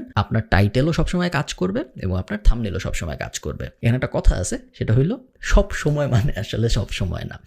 অনেক সময় সব কিছু আপনি ঠিকঠাক করার পরেও দেখবেন কাজ করতেছে না আপনার টাইটেল এবং আপনার থাম্বনেইল। তার কারণ একটা মানুষের সব ভিডিও হিট হয় না, এটা সম্ভব না যে একটা মানুষের প্রত্যেক সপ্তাহে সে ভিডিও আপলোড করতেছে, প্রত্যেক সপ্তাহে তার ভিডিও হিট হচ্ছে। এটা খুবই আনলাইকলি, বেশিরভাগ মানুষের সাথে এটা হয় না এবং এটা আপনার সাথেও হবে না। সো এটা আগে থেকে ধরে নেওয়া উচিত যে এটা মনে হয় আমার সাথে হবে না। আপনি চেষ্টা করবেন সর্বোচ্চ, বাট অনেক সময় হবে অনেক সময় হবে না, এই ব্যাপারটা আপনার মাথায় রাখতে হবে আগে থেকে। পৃথিবীর সবচেয়ে বড় এবং সবচেয়ে জনপ্রিয় টেক ইউটিউবারকে আপনারা অনেকেই চিনেন, তার নাম হলো MKBHD, মার্কাস ব্রাউনলি সম্ভবত পুরা নাম, বাট MKBHD লিখে আপনারা ইউটিউবে সার্চ করলে পাবেন। কোটি কোটি সাবস্ক্রাইবার, অনেক পুরানো একজন ইউটিউবার এবং অনেক ভালো একজন ইউটিউবার, জনপ্রিয়, পৃথিবীর প্রত্যেক কোণায় জনপ্রিয়, সেটা আপনারা অনেকে MKBHD-কে চিনেন। MKBHD ইউটিউব চ্যানেলে, MKBHD ইউটিউব চ্যানেলে যদি আপনারা যান, আমি এই ভিডিওর নিচে ওটার লিঙ্কটা দিয়ে দিব, আপনারা দেখতে পারবেন। ওর 100তম ভিডিও এখনো আছে লাইভ। বেশিরভাগ ইউটিউবারই তাদের পুরানো ভিডিও রাখে না, বাট ওর 100তম ভিডিওটাও আছে এখনো ওর ইউটিউব চ্যানেলে। এবং ওর 100তম ভিডিওটায় ও যে জিনিসটা বলতেছে, আপনারা ভিডিওটা দেখবেন, একটু পরে লিঙ্ক দিয়ে দিব, আপনারা যে দেখেন এই ভিডিওটা শেষ করে। ওর 100তম ভিডিওটায় ও বলতেছে যে ওর এখন 76টা সাবস্ক্রাইবার আছে, 76টা সাবস্ক্রাইবার আছে। ও আশা করে এক সময় ওর আরও বেশি সাবস্ক্রাইবার হবে, কিন্তু ও জানে না যে এর থেকে বেশি সাবস্ক্রাইবার কীভাবে পাওয়া যায়। খুব ইন্টারেস্টিং একটা ভিডিও। এই ভিডিওর কথাটা আমি এই জন্যই বললাম, সেটা হলো সে এখন দুনিয়ার সবচেয়ে বড় টেক ইউটিউবার। দুনিয়ার সবচেয়ে বড় টেক ইউটিউবারের 100তম ভিডিওতে, সো 50টা ভিডিও না, 60টা ভিডিও না, 70টা ভিডিও না, 100টা ভিডিও করছে এবং 100তম ভিডিও যখন ও রেকর্ড করে পাবলিশ করছে তখনও ওর সাবস্ক্রাইবার 76, 100 কম। এই কাহিনীটার থেকে আমরা এটাই শিখি যে ইউটিউবের success tax a lot of time. অনেকে খুব হাইপার সাকসেস পেয়ে যায় খুব তাড়াতাড়ি, তারা লাকি হয়। অনেকে ওভারনাইট সাকসেস পেয়ে যায় কোনো একটা ভাইরাল ব্যাপার স্যাপারের কারণে, বাট জেনারেলি ইউটিউবে সফল হইতে অনেক বেশি সময় লাগে। এবং আপনি 100টা ভিডিও পাবলিশ করার আগে কোনোভাবেই এক্সপেক্ট করতে পারেন না যে আপনার ইউটিউব চ্যানেলের কিছুই হবে, এটা আপনি এক্সপেক্ট করতে পারেন না। সো আমার রেকমেন্ডেশন হবে, এটা এই চ্যানেলে আমাদের এই কোর্সের আপাতত শেষ ভিডিও, যে আপাতত আপনার খুব বেশি জটিল চিন্তাভাবনায় যাওয়ার দরকার নেই। আপাতত আপনার চিন্তাভাবনা এমন হওয়া উচিত যে আমি 100টা ভিডিও বানাবো, আমরা যেভাবে শিখছি এই কোর্সের ভিতরে ওইভাবে, proper lighting, proper mic, proper camera, proper research, good কোয়ালিটির 100টা ভিডিও বানাবো আমরা। আমরা এখন চিন্তা করব না যে আমাদের সাবস্ক্রাইবার কত, আমরা এখন চিন্তা করব না আমাদের লাইক কত, কমেন্ট কত, শেয়ার কত, কোনো কিছু না। আমরা জাস্ট 100টা ভিডিও বানাবো, তারপরে 101 নম্বর ভিডিওতে যে আমরা চিন্তা করবো যে গত যে 100টা ভিডিও বানাইলাম, 100 ভিডিও দেখে কি মনে হয় আদৌ আমাদের কিছু হবে নাকি। 100 ভিডিও না দেখে এটা জাজ করা যাবে না যে আদৌ আপনার কিছু হবে নাকি হবে না। আপনার জন্য এখন একটা টাস্ক আছে, ছোট্ট একটা টাস্ক, তারপরে শেষ। সেটা হলো আপনি আপনার ফার্স্ট ভিডিওটা বানাবেন, যত্ন করে বানাবেন, প্রপার রিসার্চ করে বানাবেন, প্রত্যেকটা ফান্ডামেন্টাল যেন মিলে। আমি ফান্ডামেন্টালগুলো আবার আপনাদের মনে করাই দিই। Good lighting, steady camera, good audio, 10 মিনিটের বড় ভিডিও, পডকাস্ট হইলে খুবই ভালো, interesting topic, interesting research, story boarding, story বোর্ডের ফ্রেমওয়ার্ক ব্যবহার করব আমরা। সব কিছু করে আপনি প্রপার টাইটেল এবং থাম্বনেল, যে আমরা যে টাইটেল স্ট্র্যাটেজিগুলো বলছি প্রত্যেকটা স্ট্র্যাটেজি ফলো করে আপনি আপলোড করবেন। প্রথমটা 100টার 1 নাম্বারটা আপলোড করার পরে পাবলিশ করবেন। পাবলিশ করার পরে আমাদের ডিসকর্ড চ্যানেলে আপনার ওই পাবলিশড ভিডিওটার লিঙ্কটা শেয়ার করবেন আমাদের সাথে। আমি চাই, আপনারা তো সবাই ডিসকর্ডের ভিতরে আসেন, সো আমি চাই আপনারা অন্যদেরটা দেখেন, দেখে আপনি ফিডব্যাক দেন। ওই ভিডিওর নিচেই ফিডব্যাক দিবেন, ডিসকর্ডের ভিতরে না, তাহলে ওনার কিছু কমেন্ট বাড়বে। এবং আপনার ভিডিওর নিচেও আমি সহ বাকি সবাই ফিডব্যাক দিব যে আপনার ভিডিওতে কি হইলে ভালো হয়, কি হইলে খারাপ হয়। এবং আমরা যারা সেম কমিউনিটির মানুষ, আমরা চেষ্টা করবো অনেস্ট থাকতে। কোনো কিছু যদি ভিডিওর খারাপ লাগে আমরা বলবো, কোনো কিছু যদি আমাদের ভালো লাগে ওটাও আমরা বলবো, আমরা কমেন্ট অবশ্যই করবো ওই ভিডিওর ভিতরে। সো প্রত্যেকটা ভিডিওতে আমি চাই অ্যাটলিস্ট 100, 200, 300, 400, 500 কমেন্ট আসুক আমাদের প্যাসিভ জার্নাল কমিউনিটির ভিতরে, যারা ইউটিউব চ্যানেল শুরু করবেন তাদের জন্য। সো ভালো থাকেন সবাই। আশা করি এই, যদিও কোর্সের বেশিরভাগই আসলে থিওরি ছিল, কারণ আমি চেয়েছিলাম ফান্ডামেন্টাল ব্যাপার বোঝাইতে। ইউটিউব চ্যানেল কিভাবে ক্লিক করে ওপেন করতে হয় ওটা আমি জানি যে আপনারা সবাই জানেন। ফেসবুক পেজ কিভাবে ক্লিক করে ওপেন করতে হয় ওটা আমি শিওর আপনারা সবাই জানেন। যদি না জানেন আমাকে জানাবেন, আমি হয়তো আরও কিছু অ্যাডিশনাল ভিডিও দিব, বা আপনারা জাস্ট ইউটিউবে সার্চ করলে বা গুগলে সার্চ করলে পেয়ে যাবেন। খুব একটা জটিল বিষয় না। যে ব্যাপারগুলো আমি বললাম এই ব্যাপারগুলো আসলে জটিল, এবং এই ব্যাপারগুলো জানার কারণেই আই থিঙ্ক আমার যে ক্ষুদ্র সফলতা আপনারা যদি ধরেন ইউটিউব বা ফেসবুকের, এই পুরো ব্যাপারটাই এই থিওরিগুলো জানার কারণে, অন্য কোনো সিক্রেট নেই। সো ভালো থাকেন সবাই, সবার সাথে আমার দেখা হবে অন্য কোথাও। টাটা।